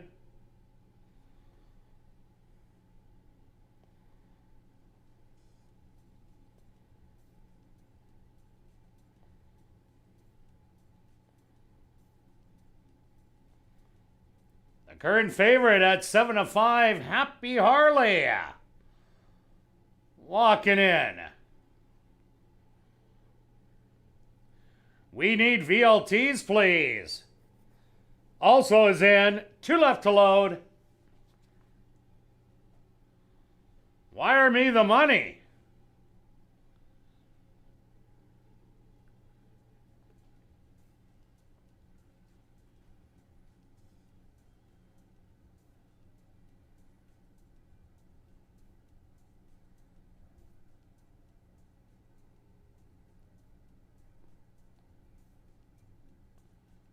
Wire me the money. She's going to get some help from the gate crew.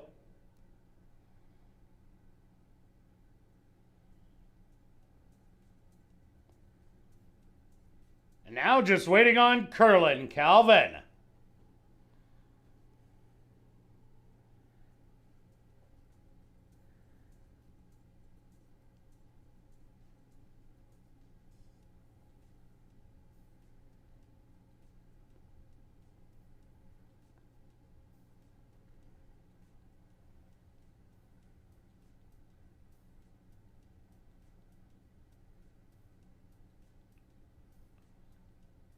They're at the post.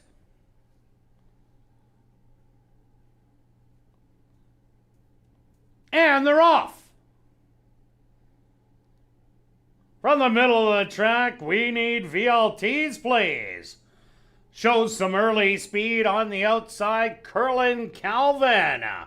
Also right out there, and these two are battling it out. Settle back in third, Who Here's a Horton with Wire Me the Money. Another length back to Woody Kincaid. And Happy Harley, the early trailer, will be Call Me Captain. 24-4 the opening quarter. We need VLT, please, on the inside, Curlin Calvin.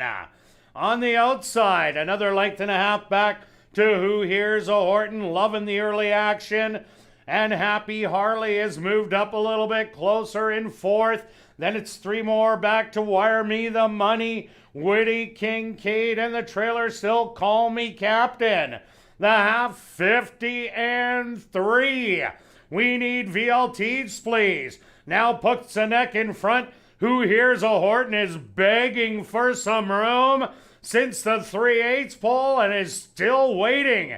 Right in behind, we need VLTs, please. Happy Harley on the outside is Fan 4 wide. They hit the head of the lane. We need VLTs, please. Has a lead, but Who Here's a Horton has clear running room now. And Who Here's a Horton starts to pour it on. We need VLTs, please, on the inside. And Happy Harley, 3 wide. A late charge from Wire Me the Money. But Who Here's a Horton is going to take it. Second to We Need VLTs, please. Third, Wire Me the Money. And fourth, Happy Harley.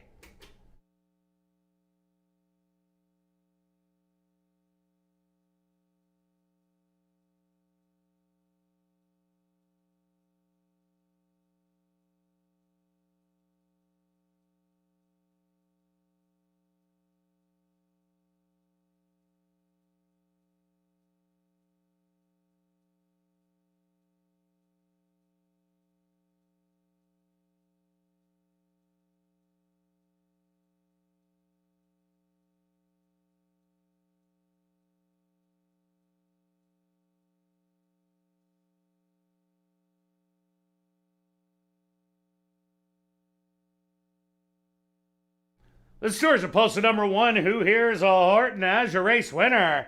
Second goes to number 4, We Need VLTs, Please.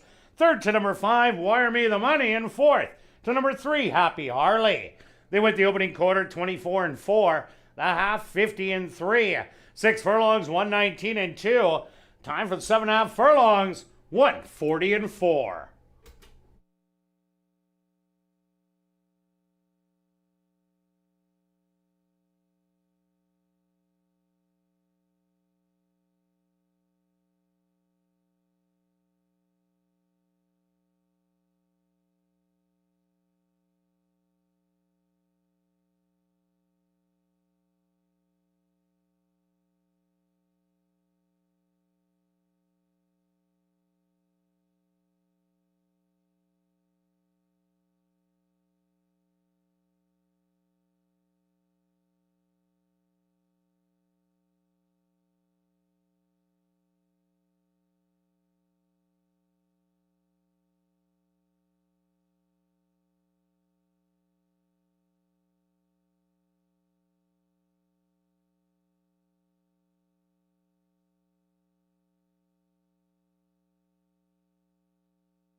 Now entering the winner's enclosure, the official winner here in race 4, that's number 1, Who Here's a Horton. Who Here's a Horton is a dark bear brown gelding, 3 years old, by Edison, out of the mare Imperial Badger, by Imperialism. Owned by Colleen O'Hagan, trained by Wendy Anderson, and ridden to victory by Shamari Muir. Time for the mile, 140-4.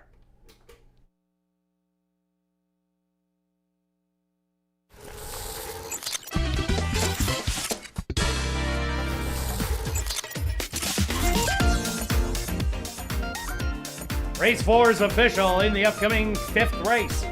There are no changes. Post time for race number 5, 19 minutes away.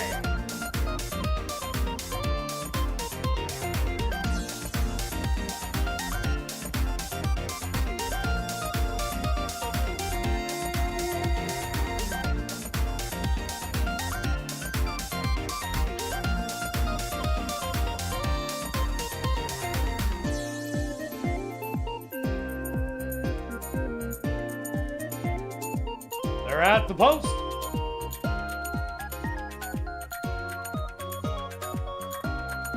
And they're off. From the middle of the track, We Need VLTs, Please. Shows some early speed on the outside, Curlin Calvin. Also right out there, and these two are battling it out. Settle back in third, Who Here's a Horton, with Wire Me the Money. Another length back to Witty Kincaid and Happy Harley. The early trailer will be Call Me Captain. 24-4 the opening quarter. We Need VLT, Please on the inside, Curling Calvin. On the outside, another length and a half back to Who Here's a Horton, loving the early action. And Happy Harley has moved up a little bit closer in fourth. Then it's 3 more back to Wire Me the Money, Witty Kincaid, and the trailer still Call Me Captain. The half 50-3. We Need VLTs, Please. Now puts the neck in front. Who Here's a Horton is begging for some room since the 3/8 pole and is still waiting. Right in behind, We Need VLTs, Please. Happy Harley on the outside is Fan 4 wide. They hit the head of the lane. We Need VLTs, Please has a lead, but Who Here's a Horton has clear running room now. And Who Here's a Horton starts to pour it on. We Need VLTs, Please on the inside. And Happy Harley 3 wide. A late charge from Wire Me the Money, but Who Here's a Horton is gonna take it. Second to We Need VLTs, Please. Third, Wire Me the Money. And fourth, Happy Harley.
And welcome back down the paddock for race number 5. We have a $5,000 claimer for Manitoba, Saskatchewan, North and South Dakota breds that are non-2 lifers. Are going to go 7.5 furlongs.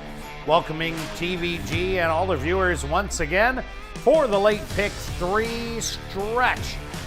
Minor upset in race number 4.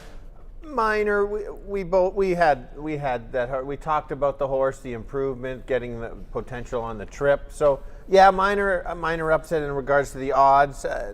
Not really a surprise there. The 4 had a little bit of pressure and got tired late. Tried to come back on. Ran a great race. It was. And just thank everybody for jumping in on the pick 4. Another big pool, well over the guarantee. So appreciate everybody getting involved in that. Race 5, let's keep it going, Kirt. We'll start this time. We'll start on a favorite here. I expected this kind of price, and that's the 1. Not Afraid. We had a bit of discussion on the ASD Live show of the drop, and Kirt had mentioned that there weren't a lot of spots for this horse. The good part here, there's been workouts, so that's a really good sign on the workouts coming in. Also mentioned about there's 6 weeks, only 6 weeks remaining in the meet, so you've got to pick your spots. There's not that many starts, and so if Marvin wanted this horse to go around 2 turns, this might have been one of the few spots. So probably going to the lead. Doesn't have to. It pressed Del Vecchio last time. No chance in that field. Just over its head against some, sure it's Manitoba breds, but those are some top quality. That's my top pick. Anything to add on the 1, Kirt? No, I think it's the speed of the speed in here. I think it's go right to the front, catch me if you can. Okay. My second choice, who I like, especially another 6-1, I think this horse is going to get a similar trip to the last race, and that's the 2 horse, Henry. Him and I go back. Just Henry. Yeah. And should get the trip like in the last race on the 1 horse. Has starting to improve. Has 3 back, won a nice race, and then was in a stake race against Impressive. Just kind of ran evenly, and then, might be the better going longer. And that's why I've jumped on that horse in case the 4 last time showed so much speed for this level that 1 and 4 might knock heads. And if that's the case, that's why I got my 2. Yeah, you need the 2 if that does happen. I don't think the 4 is quick enough to go with the 1, but maybe they're going to be reserved and they're just going to battle like we've seen Curl and Calvin in the last race do. With our selection, we need VLTs, please. But G's Poppy's Warrior, I think, is second best in here. This horse ran a good second at Crown Royal, first time out. Second time out, made a huge middle move and tired, but didn't tire that badly. Only got beat by 6 3/4 and then toyed with the breeds last time out. I think this is a 2-horse race. One wins it, 4 runs second. You got to pick the third place horse. Well, the third place horse is the 4. I have the 2 in second. Oh, well, that's too bad for you then. All right. Who else do you, there was some early money on the 5, which is interesting. The horse won. I like when horses win big, then kind of run an even effort. And makes sense. That horse showed a nice first race out going 2 turns this year. Hasn't done well really, but maybe this is one of those that horses improving. You get Zentino up. So that'll make a bit of a difference too. Yeah, definitely. Another horse to look at is number 6, Chippewa Kid. 2 outs ago, dueled between horses. So it was a 3-horse duel and didn't like that. Ended up backing out of it. But I think this horse can show more back in the Jerry Gorno stable after going to race in Fargo. So this one might be able to just show a little bit. Yeah, no, absolutely. Yeah, it's one of those kind of wide open after the one horse. We know that's the horse to beat. So if maybe the 4 sacrifices or the 2 moves too early, yeah, it sets it up for some of the other ones. For sure. I was just given a late scratch in race number 6. Turn your programs to race number 6. Scratch number 6, Candy Giant. That's a late scratch in the 6th race. Scratch number 6, Candy Giant. All right, let's go to our wagers here in race number 5. Stretch, what do you got? Well, I'm thinking there's a bit of a duel, or I think the 1 goes out, and then I don't know if the 2 can win it, but I was fortunate enough last week to hit some real nice place prices, including a $9.90. So that's what I'm going with. I don't have to beat the 2, and I still get a good price. If the 2 doesn't run, watch out, or the 1 doesn't run, watch out for the 2. 30 place 2. All right, myself, I'm going after the late pick 3. I'm keying the 1 in here, not afraid. I'm keying the 5 in the next, Quincy's Express. And then I'm rounding out with 3 horses, 3, 6, and 7. That'll cost you $30 for a $10 pick 3. Good luck with all your wagers here in race number 5, and we'll see you back for race 6.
horses are on the track for race number 5. They're going to go 7.5 furlongs for $9,500. Number 1 is Not Afraid, owned by Marvin and Deb Buffalo, trained by Marvin Buffalo with Sheldon Chickadas. Number 2 is Henry's in Control, owned by Larry Falloon and Steve Gaskin, trained by Steve Gaskin with Antonio Whitehall. Number 3 is Private Edison, owned by Virginia Vargo, trained by Sean Morin with Dwight Lewis. Number 4 is G's Poppy's Warrior, owned by My Three Nieces Stable, trained by Mike Taphorn with Neville Stevenson. Number 5 is Tony the Tagger, owned by Shelley Brown and Larry Falloon, trained by Shelley Brown with Rafael Zentino Jr. Number 6 is Chippewa Kid, owned by Dave Gorno Jr., trained by Jerry Gorno with Shamari Muir. Running out the field is number 7, My Trudy, owned by Fred and Debbie Rawson, trained by Fred Rawson with Stanley Chady Jr. Post time for race number 5, 2 minutes away.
It's now 2 minutes to post time at ASD.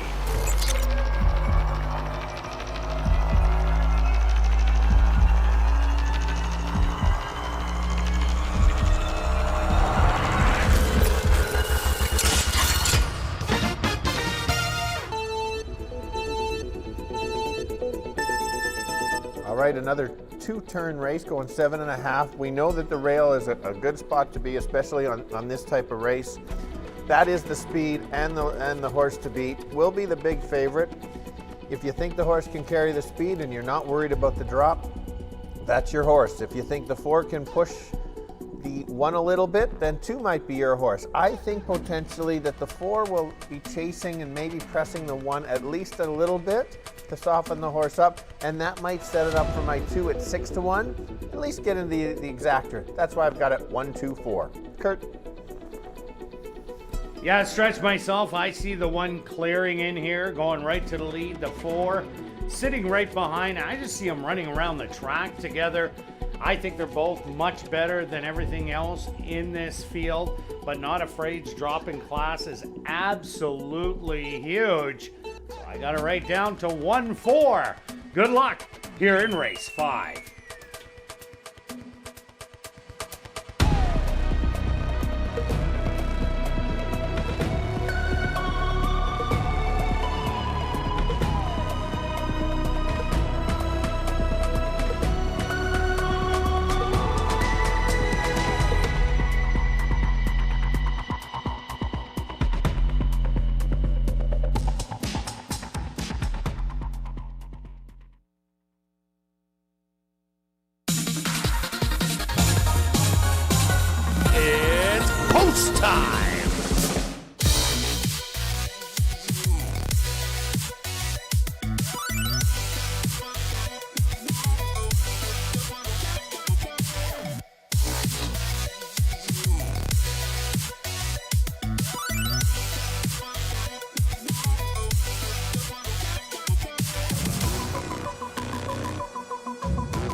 Tony the Tiger will be the first one to load. Without jockey Rafael Zentino Jr. Once Tony the Tiger is in, he will climb back aboard.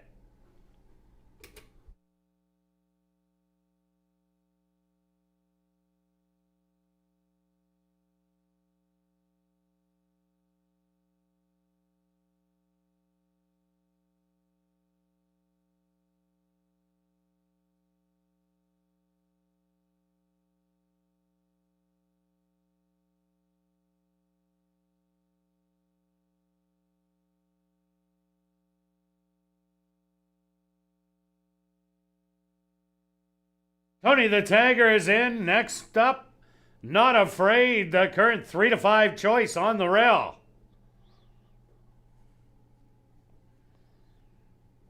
Henry's in control, ready to step up and in. Private Edison's turn.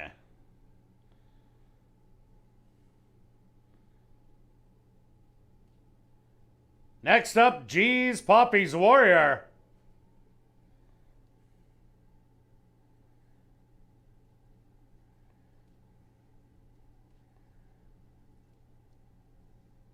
Just 2 left to load. Chippewa Kid.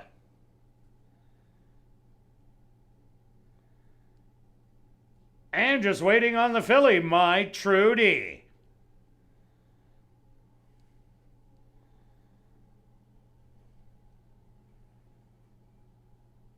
They're at the post.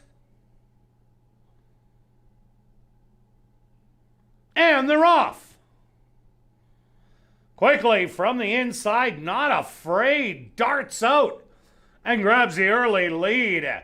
In the middle of the track, G's Poppy's Warrior says he wants a piece of it, but Not Afraid won't let it go, and they're 1-2. Settled back in third. Henry's in control, watching the action. On the inside, it's Tony the Tiger. Then another length on the outside, Chippewa Kid. And then Private Edison and My Trudy, the early trailer. 24-2 the opening quarter. A quick quarter and Not Afraid. Still with the lead by a length. G's Poppy's Warrior. Settled back in second, another 6 lengths back. That's Henry's in control. He's all by himself. Then 3 more to a rallying Tony the Tiger. And then another 4. You're all grouped up with My Trudy. Chippewa Kid and Private Edison. 49 for the half mile. Not Afraid on the outside. G's Poppy's Warrior. Now looking Not Afraid in the eye as they hit the head of the lane. 4 more back to a rallying Henry's in control. On the outside, Not Afraid. Inside, G's Poppy's Warrior. These two relentless as they come to the 16th pole. Not Afraid, the big favorite, is getting the best of G's Poppy's Warrior and will win it. G's Poppy's Warrior second backs. Henry's in control in third, and fourth to Tony the Tiger.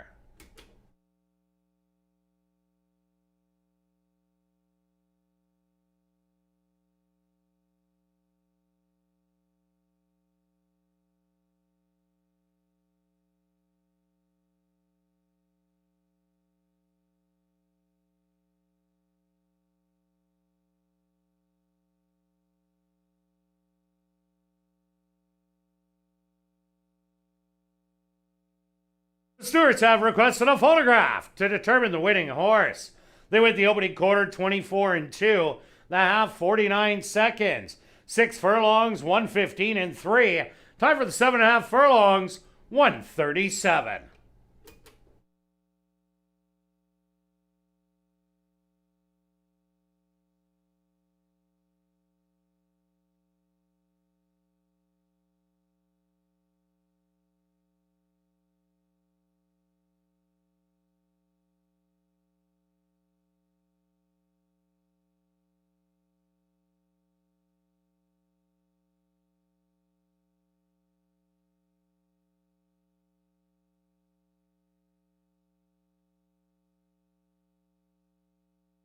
Results of the photo show number 1, Not Afraid, gets the win.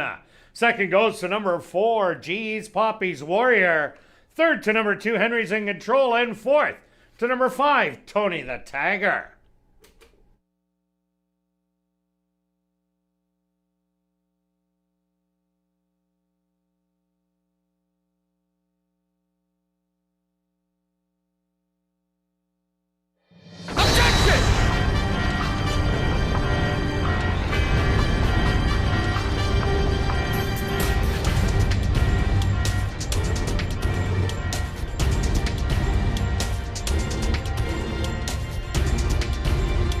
Ladies and gentlemen, please hold all tickets. We have a rider's objection here in race number 5. Neville Stevenson aboard number 4, G's Poppy's Warrior, has claimed interference against number 1, Not Afraid, and jockey Sheldon Chickeness. Rider's objection, 4 on 1.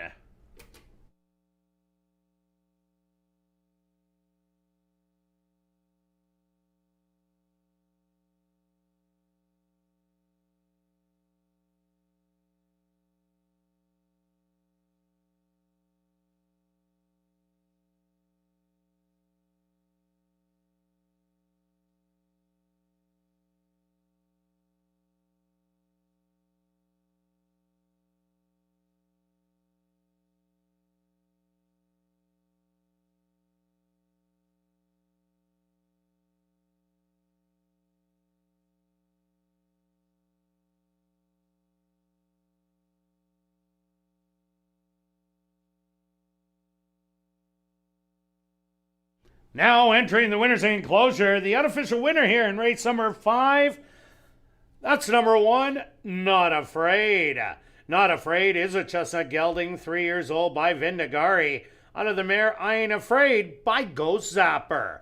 Owned by Marvin and Deb Buffalo, trained by Marvin Buffalo, and ridden to unofficial victory by Sheldon Chickeness.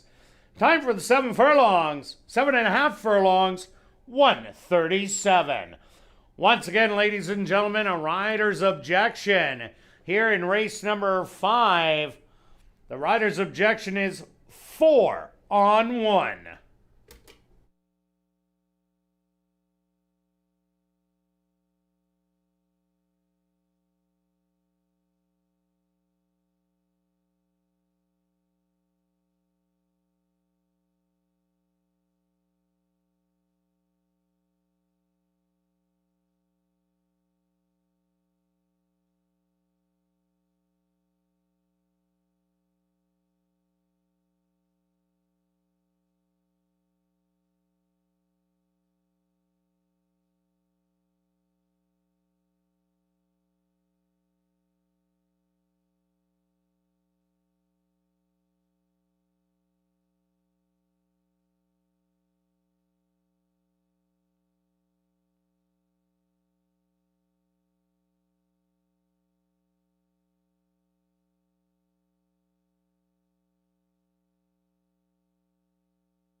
Ladies and gentlemen, after reviewing the films, the stewards have disqualified number 1, Not Afraid, for interference with number 4, G's Poppy's Warrior, in the first turn.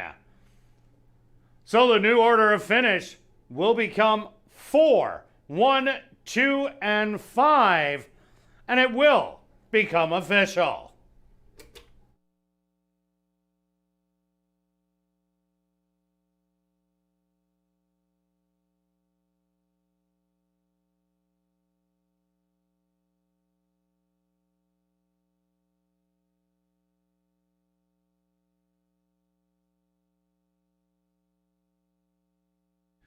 In the upcoming 6th race, scratch number 6, Candy Giant. Once again, in the upcoming 6th race, scratch number 6, Candy Giant. As it was a late scratch on Candy Giant, if you are still alive in your pick 4s and pick 5s, the favorite at post time will be substituted. Once again, in the upcoming 6th race, scratch the 6, Candy Giant.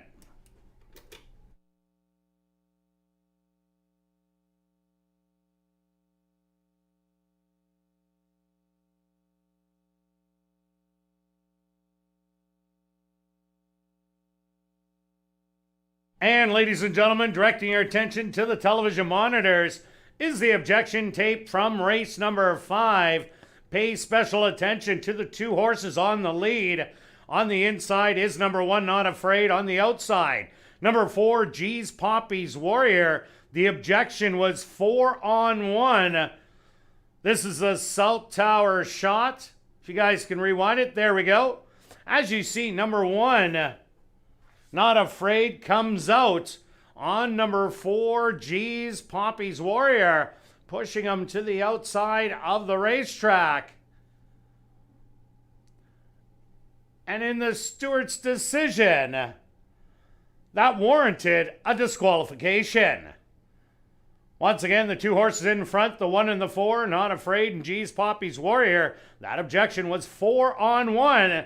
And in the steward's decision, it was warranted for a disqualification.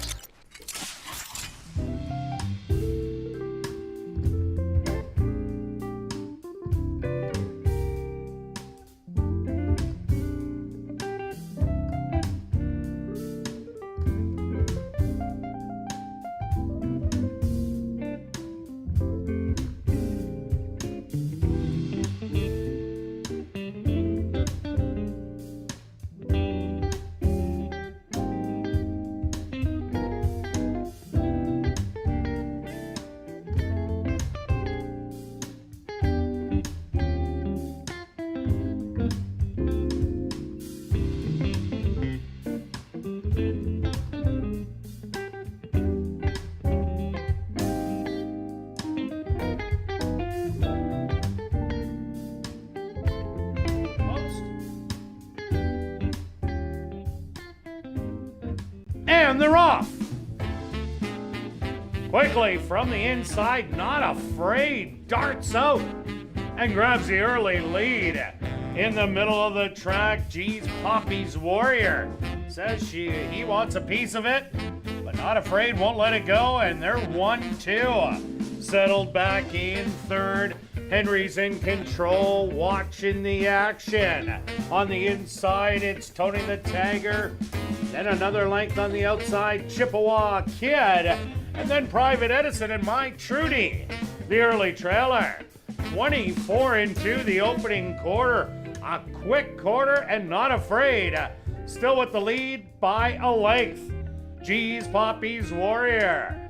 Settled back in 2nd, another 6 lengths back.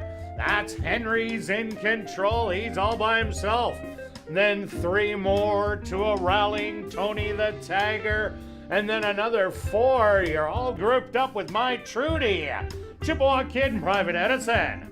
49 for the half mile. Not Afraid on the outside. G's Poppy's Warrior. Now looking Not Afraid in the eye as they hit the head of the lane. 4 more back to a rallying Henry's in control.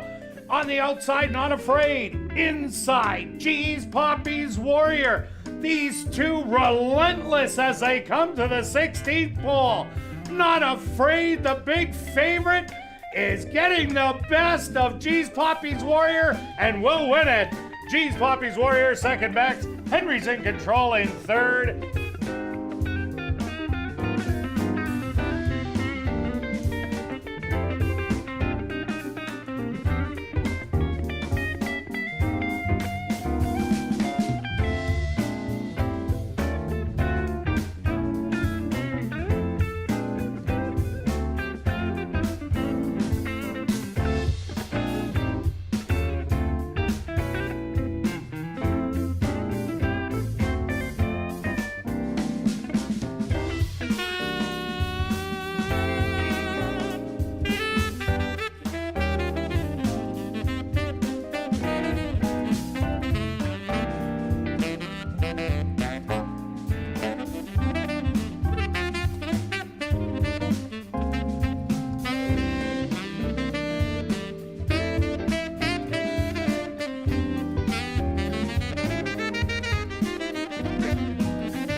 And welcome back down the paddock for race number 6 for this allowance optional $20,000 claimer.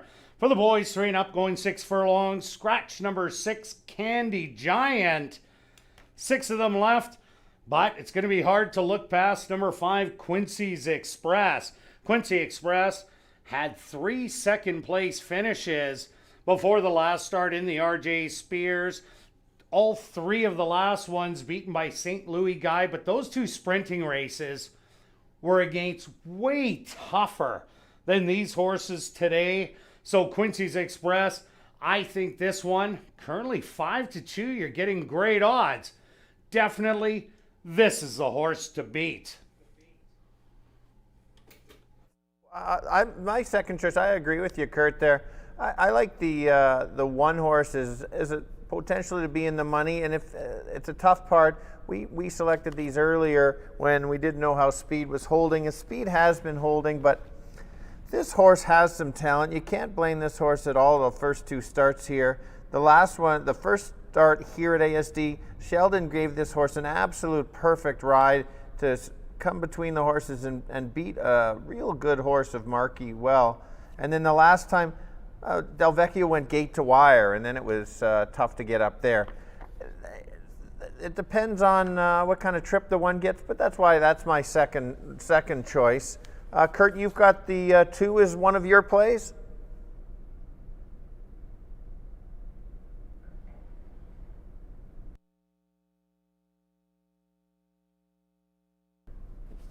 What should I do? And ladies and gentlemen, just jumping in, we are taking a temporary pause before the running of race number 6 for carrying consideration of the horses and jockeys.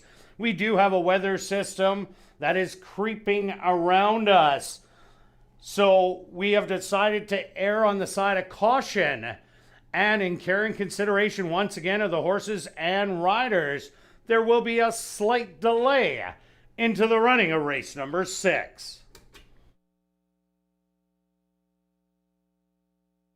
Okay, Stretch, we did talk about number 5, Quincy Express. The other horse I like in here a lot is number 3, Tapmaster. Tapmaster last time out was in the second wave of horses and had to check really hard at the quarter pole, yet was able to get back running and got the win over Mr. Dazzle and Tucker Time. So that was an absolute huge race for Tapmaster. The horse has run on an off track before, did run one second place finish. So I think Tapmaster is definitely one that can run a big one in here. After, I always like when a horse wins a race and then the trainer decides, let's give the horse another work. So that's always a good sign. It's sharp. I've got to mention the 4 horse. This horse has been the favorite the last 4 times. And the last 2 starts ago, we didn't really like how the horse went to the lead. Last time was kind of a flat effort. The horse is dropping, but Carino sticks. And so, you know, you're going to get a better value. Remember, this horse went off at almost even money last time. Maybe if they let this horse go, you never know. We have seen some horses, well, many horses, all right, tonight go almost gate to wire or be like on or near the lead. That might be a horse that everybody jumped ship a little too early. Kirt? Yeah, I could see that, Stretch. I could see a reversal in here. Another one to take a look at, number 2, Tucker Time. This horse really woke up last time out after a flat first effort. Ran against Tapmaster, Mr. Dazzle, and made a really nice late run. This horse was only making the 2nd start of the year. Now is making the 3rd start. So 3rd start off the layoff being the charm. If this horse just improves 2 lengths, that could be good enough to run a big one in here. And currently, Stretch, you're getting 9-1. Yeah, absolutely. So let's go to our bets there, Kirt. Sounds good, Stretch. Our bets here in race number 6.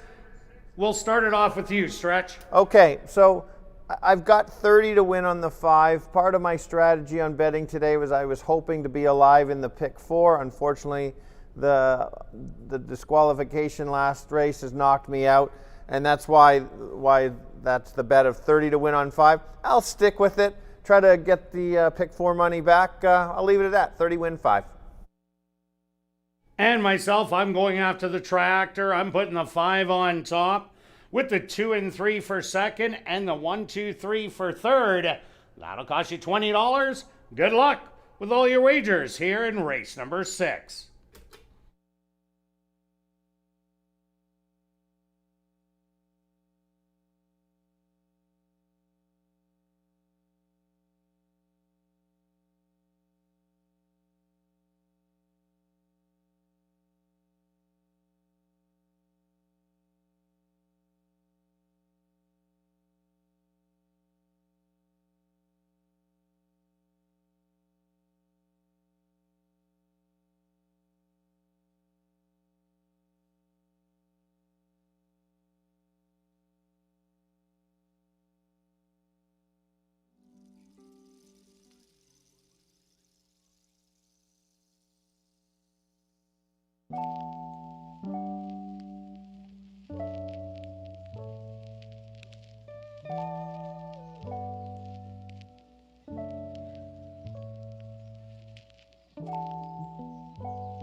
Once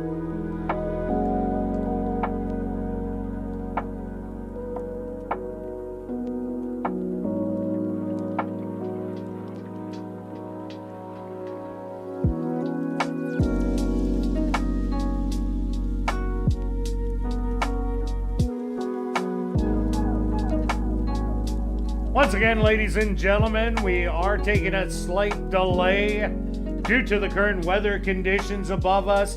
Your patience is greatly appreciated as we are in caring consideration of our riders and horses. We just want you to take note that a chance to make big money continues every live race day.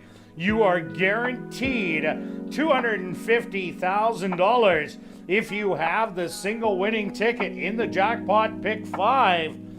This will continue Tuesday and Wednesday this week at 7:30 and until the end of the race meet on September the 15th, or until the $250,000 is won.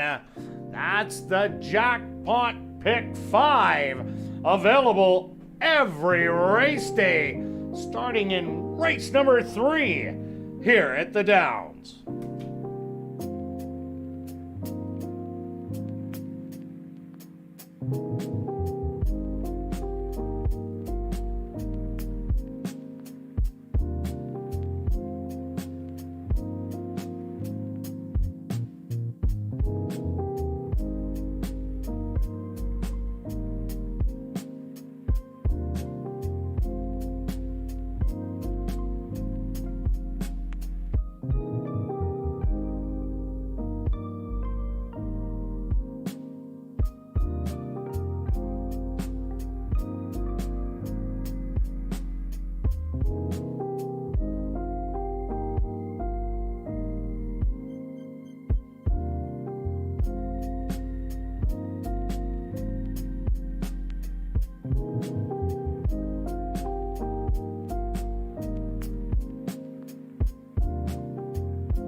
And ladies and gentlemen, unfortunately, we do have a weather system above us.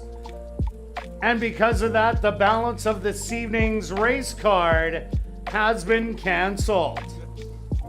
Due to the inclement weather and the care and consideration of horses and jockeys, the balance of this evening's race card has been canceled.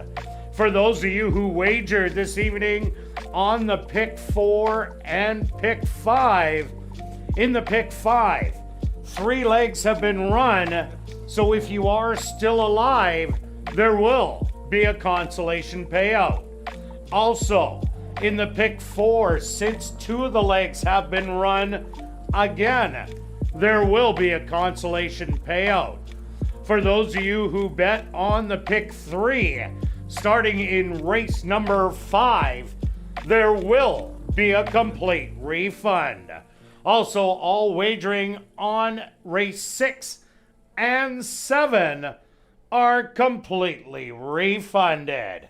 And just a reminder that racing action continues tomorrow and Wednesday with the first post of 7:15.